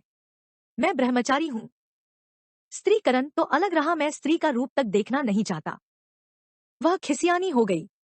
लक्ष्मण की बातों ने उसके हृदय की वेदी के अग्निकुंड में आहुति का काम किया। क्रोधागी। बनखंड 276। ज्वलित होकर प्रचंड हो गई। उसने कहा, यह सीता मेरे रास्ते में कांटा है। यह न होती तो तुम मुझ पर लठ हो गए होते और मेरे रूप को देखकर रीझ गए होते। यह निबल बली पतली अबला मेरे सामने क्या है? मैं इसे अभी देखते खते खानाती हूँ। इसकी बाऊंगी की डकार तक नामा नहीं रखते। हड्डी पसली को इस प्रकार चबा लूंगी। हम स्त्रियों की डाह की। वह सीता पर झपटने ही को थी कि राम ने अपनी आंखों ने लक्ष्मण को इशारा किया। वह दौड़कर आए और उसकी एक और कान काटकर उसके हाथ में दिया। तेरी जैसी निर्लज्ज स्त्री के साथ ऐसा ही बर्ताव करना उचित है। वह रोती चिल्लाती वहां से भाग खड़ी हुई। नाक कान काटकर उसके हाथ में देना रावण के साथ लड़ाई मोल लेने चैलेंज था। नोट: सूरपनखा, धूल रूप कामातुर स्त्री का क्षोभ। दूसरा समुल्लास, राम और खरदूषण और त्रिसरा के साथ युद्ध। रावण का नियम था कि उसके गुप्त दूत और गुप्त दूतियों सहायता के निमित्त आसपास बलवान सेना भी रहती। इस सेना के सेनापति खर और दूषण थे। यह दोनों वरण के भाई भी थे। सूरपनखा के नाक कान दोनों कट गए। गेरू के समान न इंद्रियों से रक्त की धारा बह चली। सारा मुंह और रीर लहूलुहान हो गया और क्रोध से उसकी आंखें लाल गारा हो रही थी। 250 महारामायण। तीनों भाइयों ने उससे पूछा, तेरी यह गति किसने बनाई? आग भभूका बनी हुई सूरपनखा बोली, वन में 2 तपस्वी लड़के आए हैं। उन्होंने मेरी दुर्गति की है। इतना सुनना था कि भाइयों ने उसी समय कटक सजाने और तपस्वी बालकों को दंड देने का विचार किया। राक्षसों का दल एकत्रित हुआ और जब यह पंचवटी के समीप पहुंचे, राम ने देखा बहुत धूल उड़ती आ रही है और इसके पीछे लड़ाकों का दल आ रहा है। लक्ष्मण से कहा, निश्चर आगे। सूरपनखा उन्हें बुला लाई है। तुम सीता को किसी वृक्ष में छिपा आओ और इस भयंकर युद्ध में मेरा साथ दो। लक्ष्मण ने ऐसा ही किया और दोनों रणभूमि में आकर डट गए। सूरपनखा राक्षस दल के आगे थी। यह कुसुगन था। राक्षसों ने राम को आकर ललकारा, शूर हो वीर हो, रणभूमि में आकर डट जाओ। अपनी करनी का जो फल पाना है आकर वह पाश्री, तुम हो कायर तो न मुंह सामने आकर दिखलाओ। भागो और भाग के तुम प्राणों को अब अपने बच्चाश्री मृत्यु का सामना है। सामने आश्रो वीरो, खोलकर छाती लड़ो, रण से न जानो वीरो। राम और लक्ष्मण दोनों ने बाण बरसाने आरंभ किए। जैसे सूर्य की किरणों से बादलों की काली काली घटाएं फटा जाती हैं, शत्रुओं के दल पल के पल में छिन्न भिन्न होने लगे। केवल 2 ही लड़के थे, इधर हजारों थे। वह इनक सामना न कर सके। सौंप के समान जब लपलपाते हुए बाण धनुष से छूटते थे, एक के साथ साथ 10 को डस लेते थे और वह बेदम होकर पृथ्वी पर कटे हुए ताड़ों के समान अड़ाधम करते हुए गिर पड़ते थे। खरदूषण ने इन योद्धाओं के बल को देखा। यह महाबली राजकुमार है, इनका सामना करना महाकठिन। दूतों को भेजकर कहला भेजा, तुम छोटी आयु के बालक हो, अपनी तीर कामना हमें दे दो, घर लौट जाओ, हम तुम्हें मारना नहीं चाहते। राम ने उत्तर में कहा, हम अपने राजा भरत के भेजे हुए तुम जैसे खलों को दंड देने और तुम्हारे नाश करने को आए हुए हैं। तुम जैसे दुष्कर्मी दुष्टों को ढूंढते फिरते हैं। तुम हमको क्या रक्षा दोगे? हम उस समय तक तुम्हें चैन न लेने देंगे जब तक एक एक को मिट्टी और भूमि में न लिटा देंगे। जब दूतों ने आकर यह बात सुनाई, राक्षस दल में चोप आया और समुद्र की लहरों के समान रणभूमि में पिल पड़े। मारो मारो, इन्हें भगाने न दो, हो सके तो जिंदा पकड़ लो, इन्हें लड़ने भिड़ने का स्वाद मिले।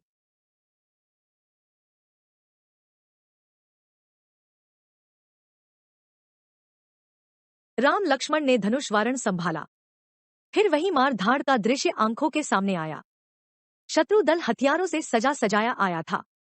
बरछे भाले, तलवार, फरसे, बाण सभी कुछ उनके साथ थे। यह राम लक्ष्मण के बाणों के सामने नहीं ठहर सके। बारण क्या गिरते थे, बिजली गिरती थी। राक्षस जल भून कर मर जाते थे। बाणों की बाढ़ ने राक्षसी सेना को दम के दम में लहू की बहती हुई नदी में डुबा दिया। यह इस प्रकार उसकी धार में डूबे जैसे कोई बहती हुई बरसात की नदी अपने उमड़ते हुए पानी में दोनों तरफ के तटों की पृथ्वी महारामायण को काटते हुए गिराती चलती है। एक भी तो लड़ाकुओं में से नहीं बचा। जो कायर थे उनमें भगदड़ पड़ गई। राम ने उनका पीछा नहीं किया। हाँ, जो सामने आया उसे अपने बाणों का निशाना बनाने से नहीं चुके।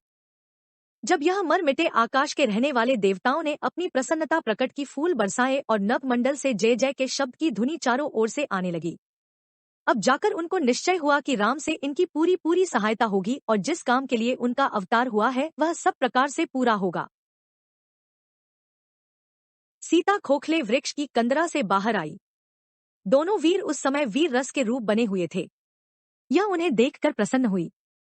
नोट 1, खर गिद्ध बुद्धि 2, दूषण दोष बुद्धि 3, त्रिसिरा 3 सिर वाला, सतोगुणी रजोगुणी तमोगुणी राक्षस। तृतीय भाग। पहला समुल्लास।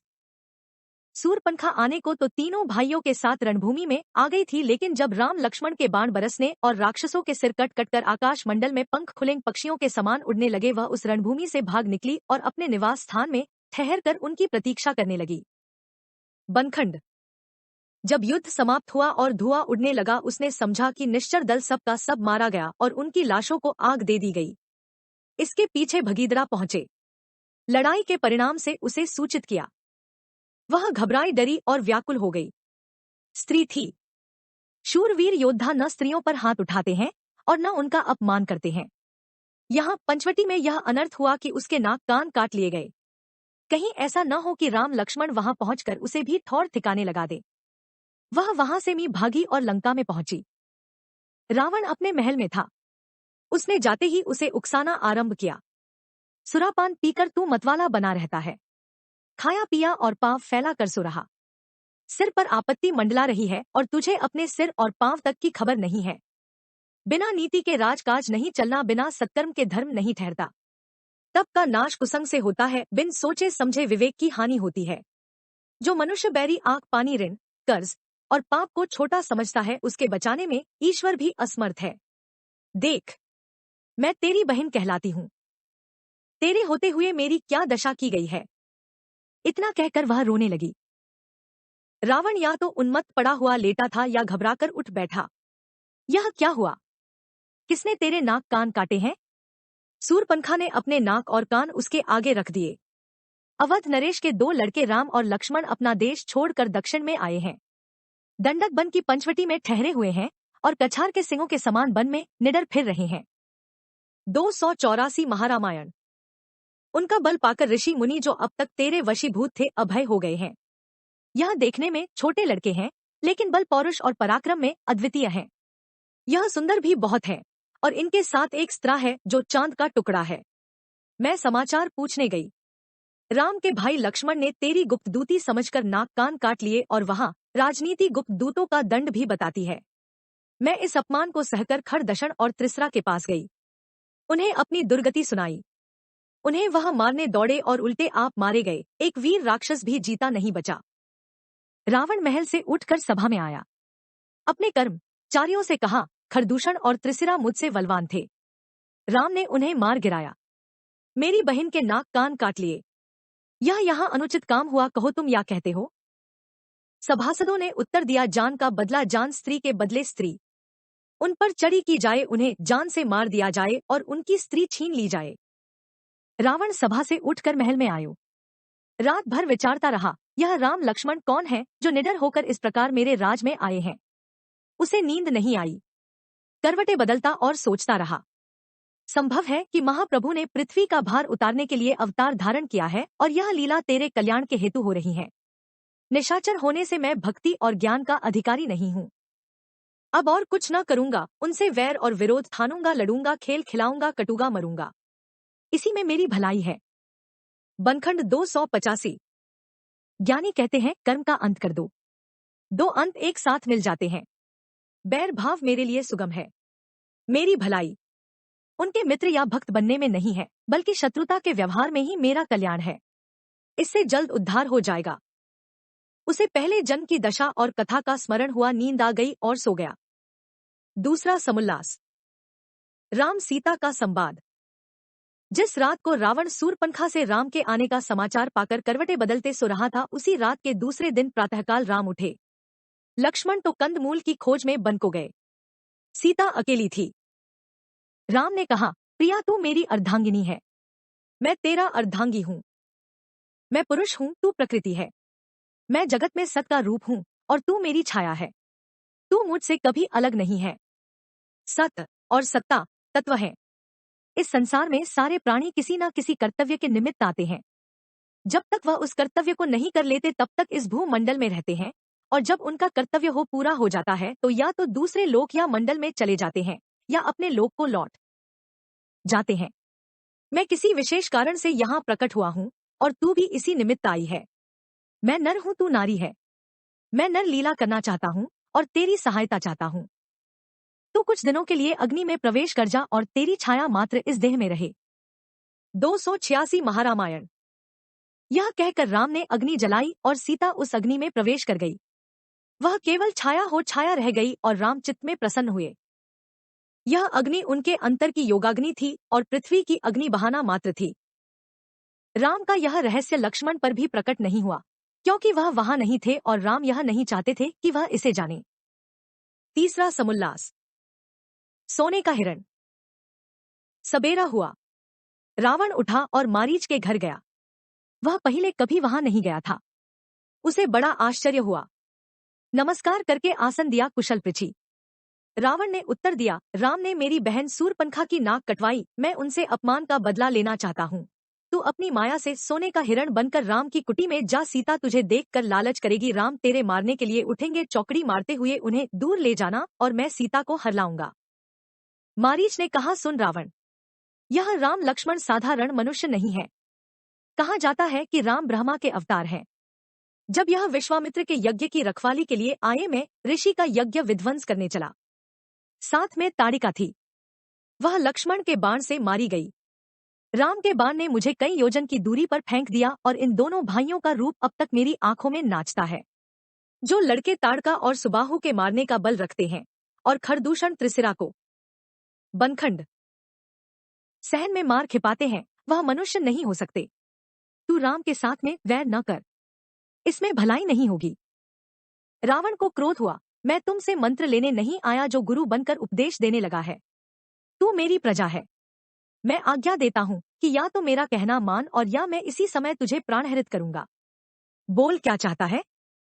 मारीच ने मन में विचारा, यह पाजी मुझे बिना मारे हुए न छोड़ेगा। इससे तो यही अच्छा है कि मैं राम के बाण से मारा जाऊं। अंत समय वह मेरे पीछे धनुष बाण लेकर दौड़ते फिरेंगे, मैं उनका दर्शन पाऊंगा और मेरी सद्गति होगी। इसने रावण से कहा, बहुत अच्छा, तू जो कुछ कहता है मैं वही करूंगा। मारीच ने अपनी मानसिक शक्ति से बनाया चौकड़ियां भरता हुआ पंचवटी के हिरण का रूप झोंपड़े के निकट जाकर चरने लगा। इसका रूप सुहाना और सुंदर था। पीठ पर सोने की धारियां पड़ी थीं। सीता की दृष्टि इस पर पड़ी। राम से कहा, इस हिरण को मार दो, इसकी मृगछाला बहुत अच्छी बनेगी। राम धनुष बाण लेकर उठे। उन्हें देखकर मृग भागा। वह आगे आगे, यह पीछे पीछे, कभी उछला, कभी कदा, कभी भागा, कभी चमका, कभी दौड़ा तो उनके सामने घबरा के श्री धमका। उधर से वह इधर आया, इधर से फिर उधर आया। कभी था धूप में और था कभी वह पेड़ की छाया। हिरन क्या था, छला वह था, दिया चकमा वह घबराए। कभी वह दूर भागा, कभी इनके समीप आए। 288 महारामायण। हिरण राम को घुमाते फिराते कोसों की दूरी पर ले गया। इन्होंने भी इसका पीछा न छोड़ा। वह दौड़ते दौड़ते थक गया। राम ने इसी समय अपना बाण सर किया। यह घायल होकर गिरा। हाय लक्ष्मण, हाय लक्ष्मण करके पुकारा और फिर राम के रूप पर अपनी दृष्टि जमा ली। ऋषि मुनि जब तप और ध्यान करते करते मर जाते हैं और राम उनके ध्यान में नहीं आते। यहाँ एक कपटी और छली राक्षस के सामने आकर वह खड़े हो गए। मरते समय उसने अपना रूप धारण किया। राम जानते थे कि यह राक्षस है। इसमें उनकी भक्ति थी। अन्नमति सो गति, जिसे राम का दर्शन मिला उसकी दुर्गति क्यों और कैसे होने लगी। इसकी सद्गति हो गई और वह प्राण त्यागते ही राम के धाम को चला गया। नोट: अभी मनुष्य अपनी प्राकृतिक सामग्री और अपनी बुद्धि की सहायता से नाना प्रकार की कले बनाता है। समुद्र की छाती पर उन्हें दौड़ाता है। उसके हवाई जहाज आकाश मंडल में फिरते फिराते हैं। यह बाहर मुखी साइंस है। एक समय आने वाला है जब वह अंतर्मुखी साइंस या अपनी मानसिक विद्या से जैसा चाहेगा रूप बनाएगा और जहां चाहेगा ध्यान करते हुए पहुंच जाएगा। जो चाहेगा करेगा। यह और कुछ न होंगी, उसकी मानसिक शक्तियां होंगी। इनके नाम 1 महिमा, 2 श्रणिमा, 3 लघिमा, 4 गिरिमा आदि हैं। लंका की प्राचीन सभ्यता में यह शक्तियां राक्षसों को प्राप्त थी। पहले भी ऐसा ही हो चुका है। कुछ दिनों पीछे फिर ऐसा होगा।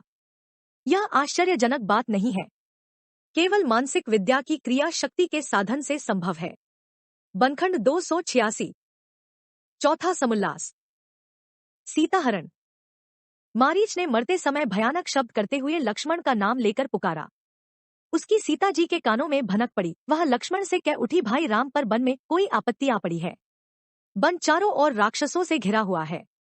संकट के समय वह तुम्हें पुकार रहे हैं। जाओ और उनकी सहायता करो। लक्ष्मण बोले, माता राम को कोई नहीं मार सकता। वह जगत में किसी महान कार्य के लिए प्रकट हुए हैं। वह कोई साधारण मनुष्य नहीं है। तुम किसी बात की चिंता न करो। राम मुझे तुम्हारी रक्षा करने की आज्ञा दे गए हैं। ऐसे सघन वन में तुम्हें अकेली छोड़कर जाना मेरे लिए उचित नहीं है। सीता ने कहा, क्या कहीं तुम्हारे मन में पाप तो नहीं आ गया जो राम की आपत्ति के समय तुम मेरे पास से नहीं हिलते। लक्ष्मण बहुत लज्जित हुए। धनुष बाण लेकर खड़े हुए। राम की माया को नमस्कार करके कुटी के चारों ओर धनुष के आकार की गोल लकीर खींचकर कहा, देखना इस लकीर के बाहर न आना। इसके भीतर कोई दुखदाई जीव जंतु न आ सकेगा। यह कहकर वह वन में राम को खोजने चले गए। इधर रावण ताक में लगा हुआ कहीं छिप रहा था। लक्ष्मण के जाते ही वह भिक्षु साधु के भेष में कुटी के समीप पहुंचा। 260 महारामायण। वह डरते हुए चोर के समान आया और भिक्षा मांगी। सीता उसे कुछ फल फूल देने लगी। रावण बोला, मैं बंधन की बंधी हुई भिक्षा नहीं लेता। तुम लकीर के बाहर आकर मुझे भीख दो। स्त्री जाति कोमल हृदय वाली वह क्या जानती थी कि यह रावण है। उसने उसे साधु समझा। लकीर के बाहर आते ही रावण ने उसका हाथ पकड़ा और कुछ हंसी दिल्लगी की बातें की। सीता बिगड़ी। ए दुष्ट, तू कौन है जो राम की धर्म पत्नी से अनुचित बात कहने का साहस कर रहा है। ठहर, राम हिरण मारने वन को गए हैं। आते ही होंगे। वही इन शब्दों का उत्तर देंगे। रावण हंसा, क्या तू मुझे नहीं जानती? मैं रावण हूँ जिसके अधीन सारा जगत हो रहा है। मैं तुझे लंका ले जाकर अपनी पटरानी बनाऊंगा। सीता को क्रोध आया। वह कहने ही को थी कि रावण ने उन्हें पकड़कर अपने आकाशीय विमान पर बिठा लिया। कल आकाश में मंडलाता हुआ उड़ दुख हुआ वर्णन नहीं किया जा फेरी और वह पक्षी के समान चला। सीता को उस समय जो सकता। वह रोती हुई चली। हाय स्वामी, तुम कहाँ हो? हाय राम, आओ सीता को बचाओ। राम, हाय राम। दुष्ट रावण ले चला लंका मुझे। जल्द पहुंचो जल्द आश्रो हाय राम। राम को लक्ष्मण संदेशा दो मेरा, उनको मेरे पास लानो हाय राम। दुख में आपती में बिपती में हूं पड़ी, के छुटकारा दिलाश्रो हाय राम। देश छूटा झोंपड़ा उजड़ा मेरा, 261 बनखंड। अब तो जल्दी सुधी लो मेरी हाय राम। मैं नहीं सह सकती हूं ऐसा वियोग, अपने चरणों से लगाओ हाय राम। कहना लक्ष्मण का न माना खो गई, अब दया से तुम बचा श्री हाय राम। के कई कारण हुई दुख का मेरे, छोड़कर मुझको न जानो हाय राम। मन बचन से कर्म से दासी बनी, तुम न दासी को भुलाश्रो हाय राम। सिंह की पविनी को गीदड़ ले चला, मेरी आपती को मिटाश्री हाय राम। जीते जी मुझको न श्रय मृत्यु क्यों, मरती हूं मुझको जिला श्री हाय राम। दासी प्यासी है तुम्हारे प्रेम की, प्यास को मेरे बुझा हाय राम। राम शरणागत की सुध बुध हो तुम्हें, आओ आओ आना आओ हाय राम। सीता विलाप करती हुई झुक झुक कर आकाशीय विमान से नीचे झांकती जाती थी कि कोई सहायक आ जाए। हाय राम का शब्द इनके होठों पर वहां सुनने वाला कौन था? पहाड़ों ने सुना, पृथ्वी ने सुना, वन के गाछ और वृक्षों ने सुना। हाय राम का शब्द चारों ओर ऊपर नीचे गूंज उठा और सारा आकाश मंडल उससे भर गया। 262 महारामायण, पांचवा समुल्लास। गिद्धराज जटायु। उस वन में बड़े डीलडौल का एक पक्षी रहता था जो राम का भक्त था और पहले राम से मिल भी चुका था। उसे लोग गिद्धराज जटायु कहते थे। यह दूरदर्शक ऋषि था। हाय राम के शब्द की गूंज को सुना, उधर कान लगाया, शब्द ऊपर से आ रहा था। वह ऊपर उड़ा, देखा कि अबला सीता को रावण आकाशी रथ पर बिठाए उड़ा चला जा रहा है। रथ फिरता फिराता हुआ दक्षिण की ओर लंका को जा रहा है। उसने ललकारा, दुष्ट रावण ठहर जा, तू कायर है जो पराई स्त्री को इगलाया है। उसे छोड़ दे, नहीं तो मैं तेरे सिरों और हाथों को नोच खसोट डालूंगा और तू मेरी चोंच के घाव से तड़प तड़प कर मरेगा। रावण अपनी धुन में उन्मत्त था। उसकी कब सुनने वाला था और उसे समझता क्या था? पक्षी तो पक्षी, यह उसका सामना कब कर सकता था? उसने विमान की कल को ऊपर चढ़ा दिया। गिद्धराज झपटा, उसके सिर पर चोंच मारी, लहूलुहान हो गया। फिर हाथों को नोचा खसोटा, उससे भी रक्त की धार बह निकली।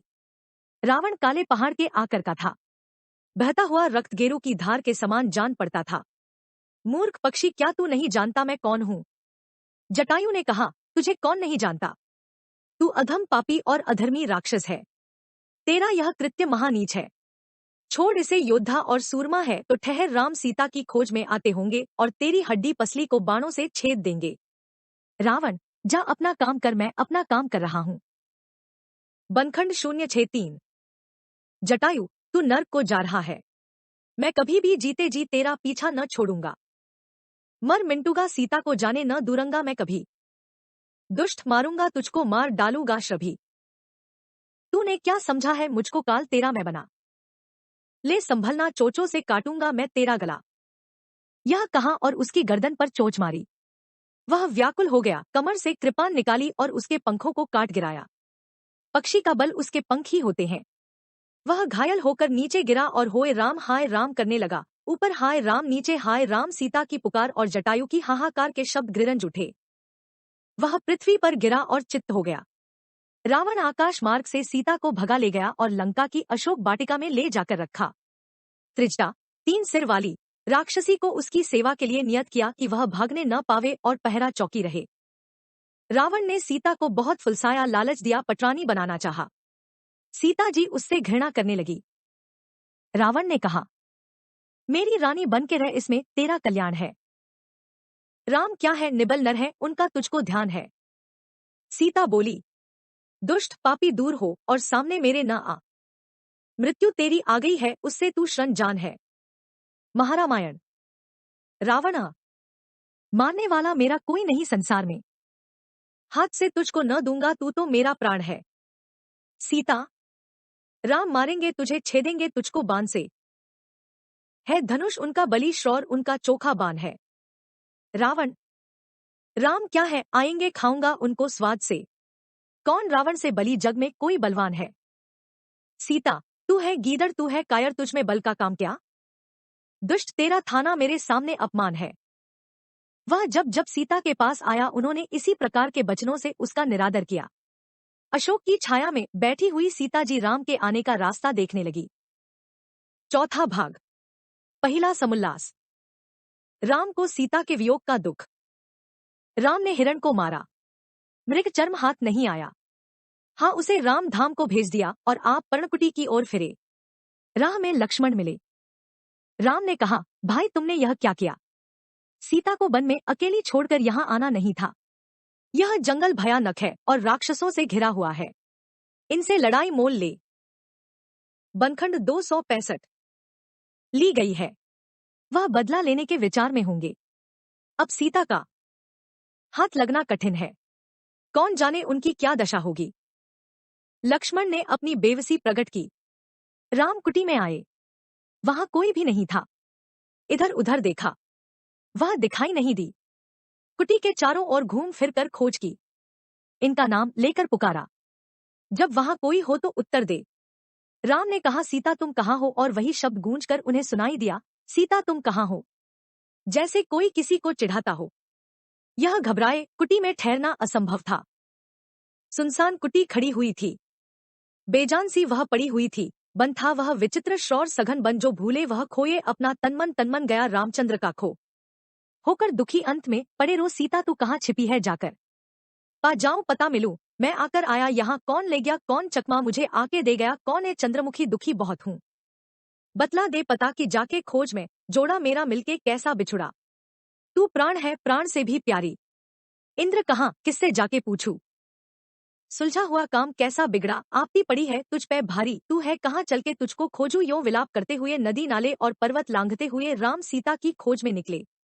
कोई उन्हें देखता तो कहता कि यह कामी पुरुष है और कामिनी के वियोग में मारे मारे फिर रहे हैं, लेकिन यह केवल नर लोला थी।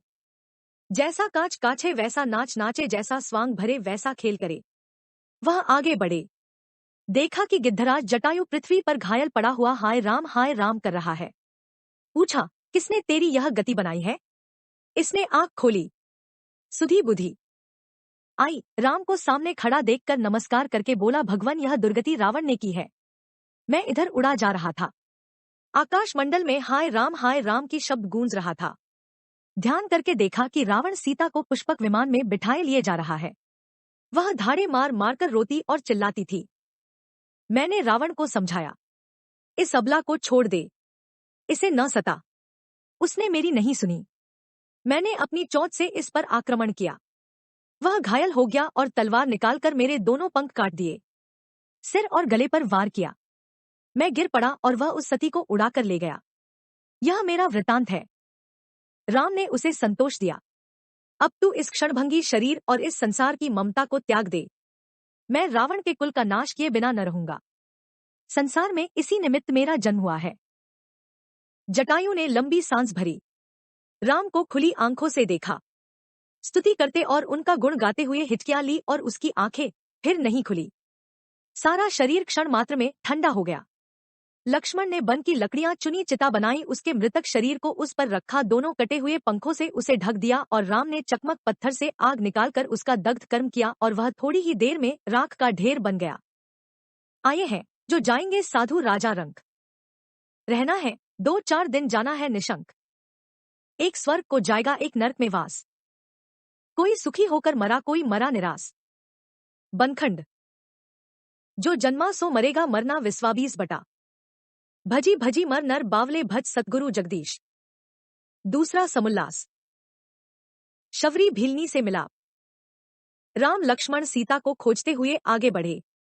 आगे कनबद्ध राक्षस दौड़ता हुआ आया। इन पर भपटा। राम ने अपने बाण से उसको ठौर ठिकाने लगा दिया। यह कनबद्ध पेट का गंधर्व है जो साधन करने वाले तपस्वियों को सताता रहता है। दुर्वासा के आप से यह बिना सिर का ठंठ बन गया था।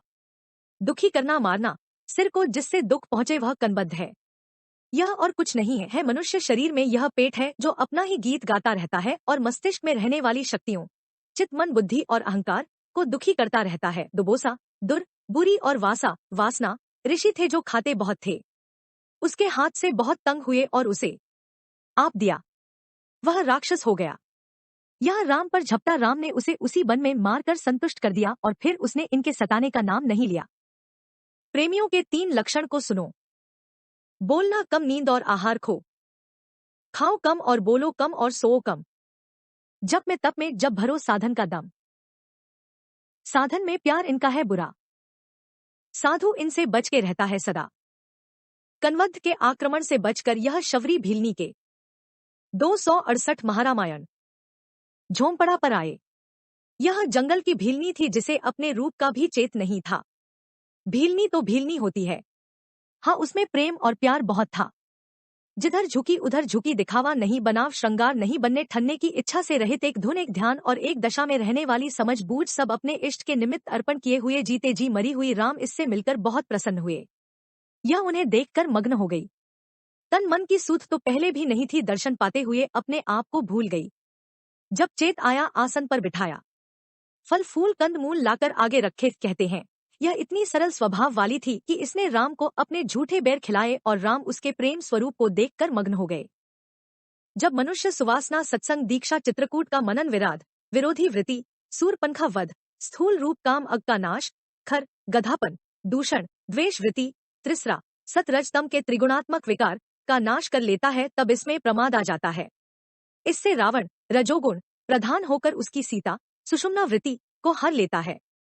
तब वह व्याकुल होकर इसकी फिर प्राप्ति में लगता है। कनबद्ध खाना आलस्य और प्रमाद को वशीभूत करके अंत में उसे भक्ति की सूझती है, जो सबसे सुगम और सहज साधन है, और यही भक्ति उसे सुषुम्ना वृत्ति सीता की पुनः प्राप्ति का उपाय सुझा देती है।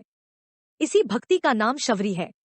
संस्कृत शव मुर्दा और रा लेना यह जंगली रूप वाली होती है। बनखंड 266। दिखावा नहीं, बनावटे नहीं, जीते जी मर जाना, किसी को अनुमान तक न होने देना कि यह भक्त है। राम ने नर लीला में इसके सारे साधनों और उनके भेद को अपने चरित्र में भली भांति दर्शा दिया है। रामायण की कथा अलंकृत और कथा प्रसंग को लिए हुए है। इसका मंतव्य साधन और कथा को रोचक बनाकर समझा देना है। भक्ति सुगम साधन सहज सरल भाव लौ जाए, गुरु की कृपा महान से धर्म मोद फल पाए। दिखलावे की भक्ति का नहीं आदर सम्मान, जीते जी मर कर मिटे तब पावे निर्माण। भक्ति भाव भादो नदी चलो बही गहराए, सरिता सोई सराहिए 8 मास ठहराए। जैसी लौ पहले लगी तैसी अंत रहाए, अपने जीव को कहे लाखों तरेतराए।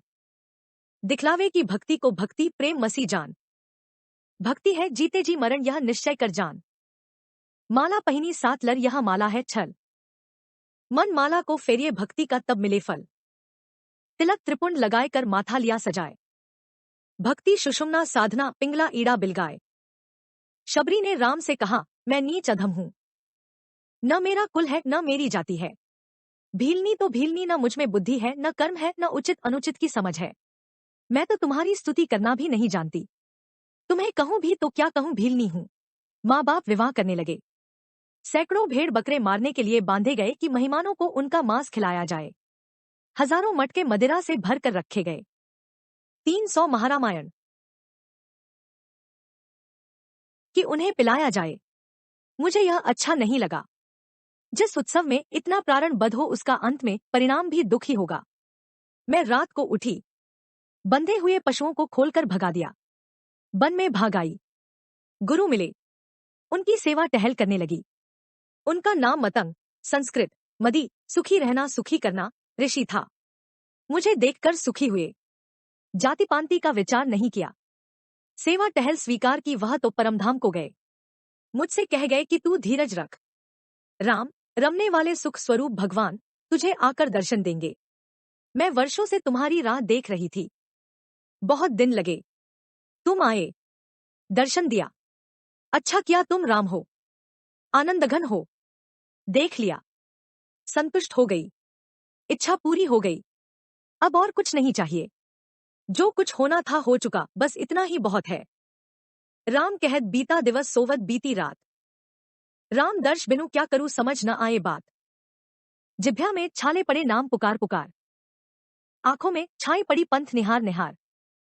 तुम श्रेय दर्शन मिला देखा विमल स्वरूप, मैं सेवक बिन दाम की तुम मेरे सद्भूप।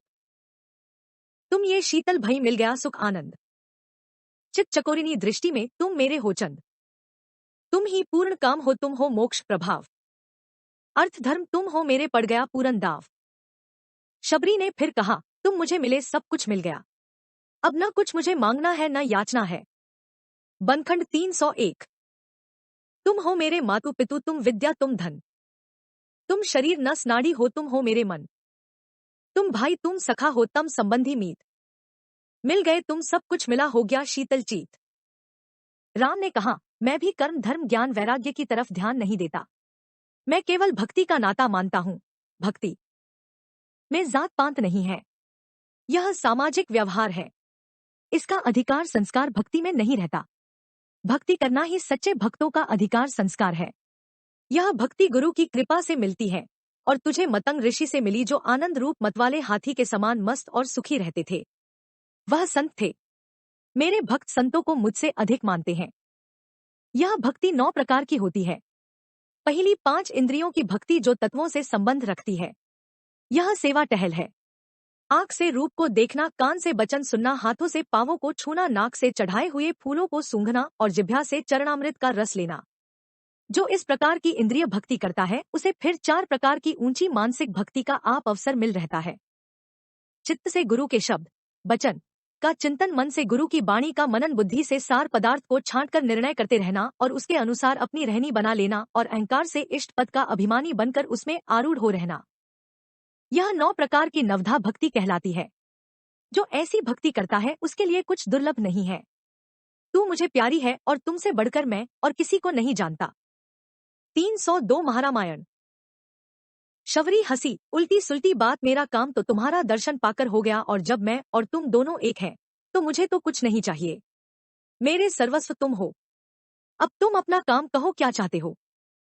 राम बोले, सीता हरी गई, मेरी सुषमना वृत्ति का हरण हो गया, मैं दुखी हूं। भक्ति भक्तों को नई 2 सुख सुझाती है। यह उसका स्वभाव है। तू भक्ति का रूप है। मुझे वह उपाय बता दे कि मेरी खोई हुई सीता फिर मेरे हाथ लगे।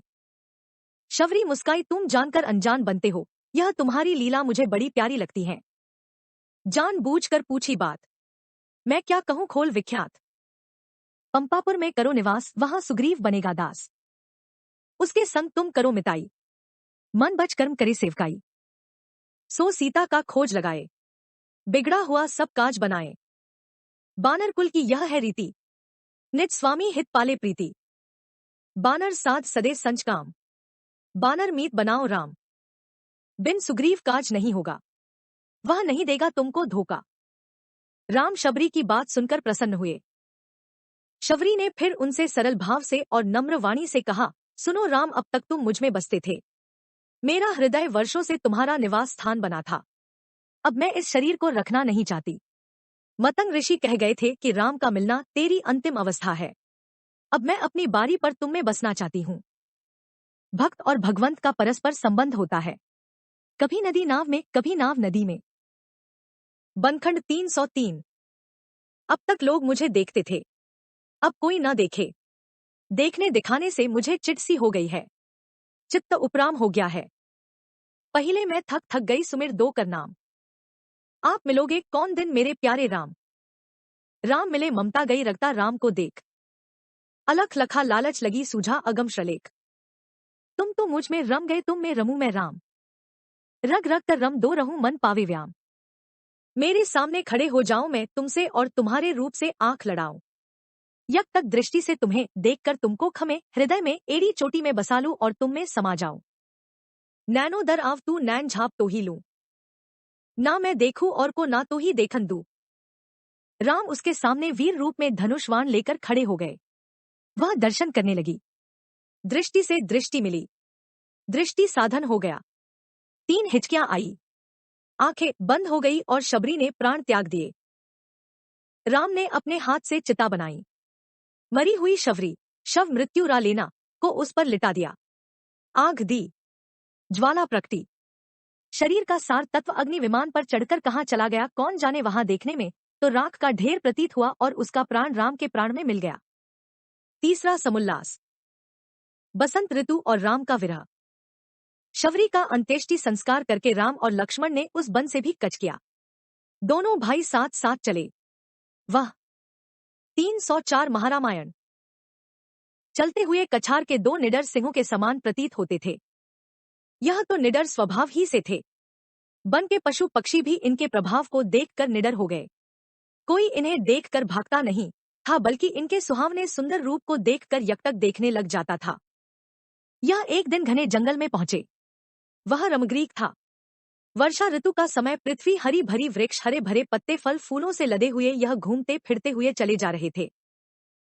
राम ने कहा, लक्ष्मण, जब हम हेर शिकार खेलने निकलते थे, पशु पक्षी डर से भाग निकलते थे। एक वह दिन था और एक दिन आज है कि यह खड़े होकर मेरा मुंह ताकते हैं। तुम जानते हो ऐसा क्यों है? लक्ष्मण ने कुछ उत्तर नहीं दिया। राम ने कहा, इसका कारण यह है कि जब हिरण और बारहसिंगे भागने पर आते हैं, इनके जोड़े समझाते हैं, तुम इनसे न डरो। यह सोने के हिरणों के खोजी हैं। इनकी बुद्धि भ्रष्ट हो गई है। विनाश काले विपरीत बुद्धि। भला कहीं सोने का भी हिरण होता है? ऐसा कभी न देखा गया, न सुना गया। और सोने के हिरण की खोज में राम का जोड़ा बिछुड़ गया। अब यह अकेले नारी विहीन होकर सोने के हिरणों की चिंता में रहते हैं। इनसे क्या डरना है? यह मुझे उपदेश दे रहे हैं, द्रव्य हाथ की, जोरू साथ की। लक्ष्मण कुछ न बोले। राम ने कहा, उड़ते हुए पक्षी हमारे सिर और कंधों पर आकर बैठ जाते हैं। यह क्यों ऐसे निडर हो रहे हैं? कारण यह है कि वह सब मुझे शक्तिहीन समझते हैं। सीता मेरी शक्ति थी, वह खो गई। मुझ में शक्ति नहीं रही। कोई डरे तो क्यों डरे? बनखंड 305। लक्ष्मण बोले, नाथ, वन में आने से आपकी हिंसा वृत्ति दूर हो गई। अहिंसा परमो धर्मा। आप धर्मात्मा हैं। हिंसक से प्राणी मात्र भय खाते हैं। अहिंसक से कोई नहीं डरता। सेब उससे प्रेम करते हैं। यह आपकी प्रेम वृत्ति से मोहित होकर आपको अपना रूप समझ रहे हैं। राम हंसे, बसंत ऋतु है। वन पर्वत नदी तालाब सब कैसे शोभायमान हो रहे हैं। मोर नाचते हैं, कोयल कुकू कर रही है, कबूतर और पिंडकी अपने जोड़ों के साथ विचर रहे हैं। सुगंधित फूलों की सुगंध से सारा वन महक कर रहा है। तीतर फुदकते हैं, भौंरे मंडला रहे हैं, और कैसी रुचि के साथ खिले हुए कमल की पंखड़ियों के होंठ घूम रहे हैं। क्या तुम जानते हो कि ऐसा क्यों है? लक्ष्मण चुप कहते भी तो क्या कहते, साधारण मनुष्य देखता तो निःसंदेह कह उठता कि राम सीता के वियोग में पागल बन गए हैं और पागलों जैसी बातचीत कर रहे हैं। राम आप ही बोल उठे, बसंत ऋतु कामदेव का वाहन है। यह हाथों में फूलों के धनुष लिए हुए फूलों ही के बाग से पुरुष और स्त्रियों के हृदयों को बेपता रहता है। इसने अपना दल संवारा, अपना साज सजाया। क्यों? मेरे ललचाने और लज्जित करने के लिए वह यूं खुले मुंह से तो कुछ कहता नहीं है, मानसिक भाव से हंस हंसकर खिल्ली उड़ाकर कह रहा है, और जाओ सोने का हिरण मारो। सोने का सुख तो उसे है कि जिसके साथ स्त्री है। जो स्त्री को खो बैठा है वह सोने के सुख को क्या जानेगा। सोने के हिरण की खोज में जो सोने जैसी स्त्री को गवा बैठा, उस पर मैं अपने पुष्प बाण से क्या आक्रमण करूं। कामदेव। 306 महारामायण। मुझे अपनी शक्ति और अपनी संपदा को दिखा दिखाव लज्जित कर रहा है। लक्ष्मण फिर चुप। राम बोले, केले के पौधे कैसे लहलहाते हुए पत्तों परस्पर हाथ मिला रहे हैं। उनके हरे हरे पत्ते अपनी कोर लता के दृश्य दिखा रहे हैं। फल नीचे की ओर लटक रहे हैं। तुम जानते हो ऐसा क्यों है? लक्ष्मण चुप। राम बोले, आकाश और पृथ्वी परस्पर मिल रहे हैं, परस्पर प्रेम का बर्ताव कर रहे हैं। मैं किसके साथ बैठ उठूं, मेरा जोड़ा बिछुड़ गया। हाय सीता कहाँ चली गई? तू समुंदर में छिपी हो, जल के उसकी थाह लूं। उड़ गई आकाश को आकाश की मैं राह लूं। पृथ्वी में धंस गई उसका कलेजा फाड़ दूं। बादलों में जा छिपी हो, वाणों से मैं झाड़ दूं। हाय सीता हाय, वह क्या हो गई? आप मैंने खोजा उसको और मुझसे वह खो गई। लक्ष्मण को बड़ा दुख हुआ। वह केवल नर लीला थी जो राम कर रहे थे। लक्ष्मण इसे जानते भी थे, फिर भी वह राम को शांत और निभ्रांत देखना चाहते थे। राम चुप हो रहे। लक्ष्मण को और अधिक चेतावनी नहीं देना चाहा। बनखंड 5वां भाग, पहला समुल्लास। नारद। एक सुंदर गहरा और निर्मल जल से भरा हुआ सरोवर मिला। उसके चारों ओर छोटे बड़े वृक्ष खड़े हुए थे। उनकी छाया पानी में दिखाई देती थी। ऐसा प्रतीत होना था जैसे बिंब और प्रतिबिंब दोनों जड़ से जड़ मिलाए जुड़े थे। संभव था कि राम उस दृश्य को देखकर लक्ष्मण से कुछ और कहते, लेकिन समय नहीं था। वहां देवताओं का समाज उनसे मिलने के लिए आ गया। राम ठहर गए। पत्थर की चट्टानें अधिकता के साथ वहां बिछ रही थी। एक चट्टान पर राम और उनके सामने का चट्टान पर लक्ष्मण बैठ गए और देवगण ने भी वहां उचित स्थानों पर आसन जमाया। यह आए मिले, परस्पर बातचीत की और मिलजुल कर चले गए। दोनों भाई अकेले बैठे रहे। नारद कहीं जा रहे थे। राम को देखा। वह सीता के विरह में उन्मत्त बने हुए थे। मन में प्रेम उत्पन्न हुआ। आए और प्रणाम किया। राम ने सम्मान करके आसन दिया। नारद ने कहा, हाय प्रभु, मैं बड़ा अपराधी हूँ। यह जो आपको दुख हो रहा है इसका कारण मैं ही हूँ। मैं पामर जीव हूँ। आपकी माया बड़ी प्रबल है और हम सब जीव उसके हाथ में कठपुतलियों के समान नाचते रहते हैं। आपने मुझे विवाह करने से क्यों रोका? न आप रोकते न मैं आपको आप देता। यह आपकी बहुत बड़ी महिमा है कि हम नीच जीवों के वचन का निर्वाह करते रहते हैं। आपके अति 310 महारामायण। धरा रूप शिव का कैलाश ठहरा। हुआ सांस सांसों की मैं सांस ठहरा। है क्या जगत माया का मेरा पसारा। निराधार होके हूँ सबका सहारा। मेरा शब्द कोयल के मुंह का है कुकू। मेरी शक्ति कहती है मैं तू तू। हूँ फुदकी के मैं चोचो का आप चूचू। सुनो आग में रहके करता हूँ सूसू। मुझे कहते हैं श्रोतीन यह नाम मेरा। मेरी सांस प्रणव है और काम मेरा। जो सत हूँ तो सत का सतोगुण हुआ। हूँ तम और तम का तमोगुण हुआ मैं। हुआ व्याप्त रज में रजोगुण हुआ मैं। हुआ गुण से पृथक तो निर्गुण हुआ मैं। प्रकृति हूँ मैं और मेरे सहारे प्रकृति। मैं हूँ रिद्धि सिद्धि में ही योग युक्ति। लीला लीला मात्र है। किस दुविधा में फिर ऐसे संशय को चित न दिया करो। लीला देखो और काम बनाओ। नारद की आंखें खुली। धन्य महिमा आपकी है, धन्य श्रद्भुत ज्ञान है। आप ही के पद कमल में सद्गति निर्वाण है। प्रभु यह वर दीजिए कि त्रेता के इस अंतिम भाग से लेकर द्वापर और कलयुग में राम नाम की गूंज हर जगह में गूंजी रहे और इस नाम में सब योग युक्ति रिद्धि सिद्धि निधि शक्ति का फल प्राप्त करें। यही हो के अनहद करे काम सबका। इसी से हो कल्याण व्याम सबका। बनखंड। यही मुख्य हो नाम और नाम सबका। यही ठहरे पर लोक में धाम सबका। यही वर मिले मुझको वरदान दीजिए। इससे हो कल्याण कल्याण कीजिए। राम ने कहा एवं स्तु और पांव पड़कर वीणा बजाते नाचते गाते प्रोम में निमग्न होकर जिधर को जा रहे थे चले गए। दूसरा समुल्लास। नारद की कथा। एक समय नारद तपस्या कर रहे थे। इंद्र को भय हुआ कि कहीं तपोबल से मेरा इंद्रासन न छीन ले। अप्सराओं को सिखा पढ़ाकर भेजा कि नाना प्रकार से इस तपस्वी के तप को भंग कर दो। वह आए बैठे नाची गाई भाव बनाए करतब दिखाए परंतु नारद पर इनका प्रभाव नहीं पड़ा। इन्हें प्रमाद और घमंड हुआ कि मैंने काम को जीत लिया। विष्णु लोक में गए। विष्णु को प्रणाम करके बोले प्रभु मैं ही अकेला इस संसार में आपका सच्चा भक्त हूँ। काम मेरे तप को भंग करने आया। वह मेरा कुछ भी न कर सका। हार मान कर चला गया। मैंने उसे जीत लिया।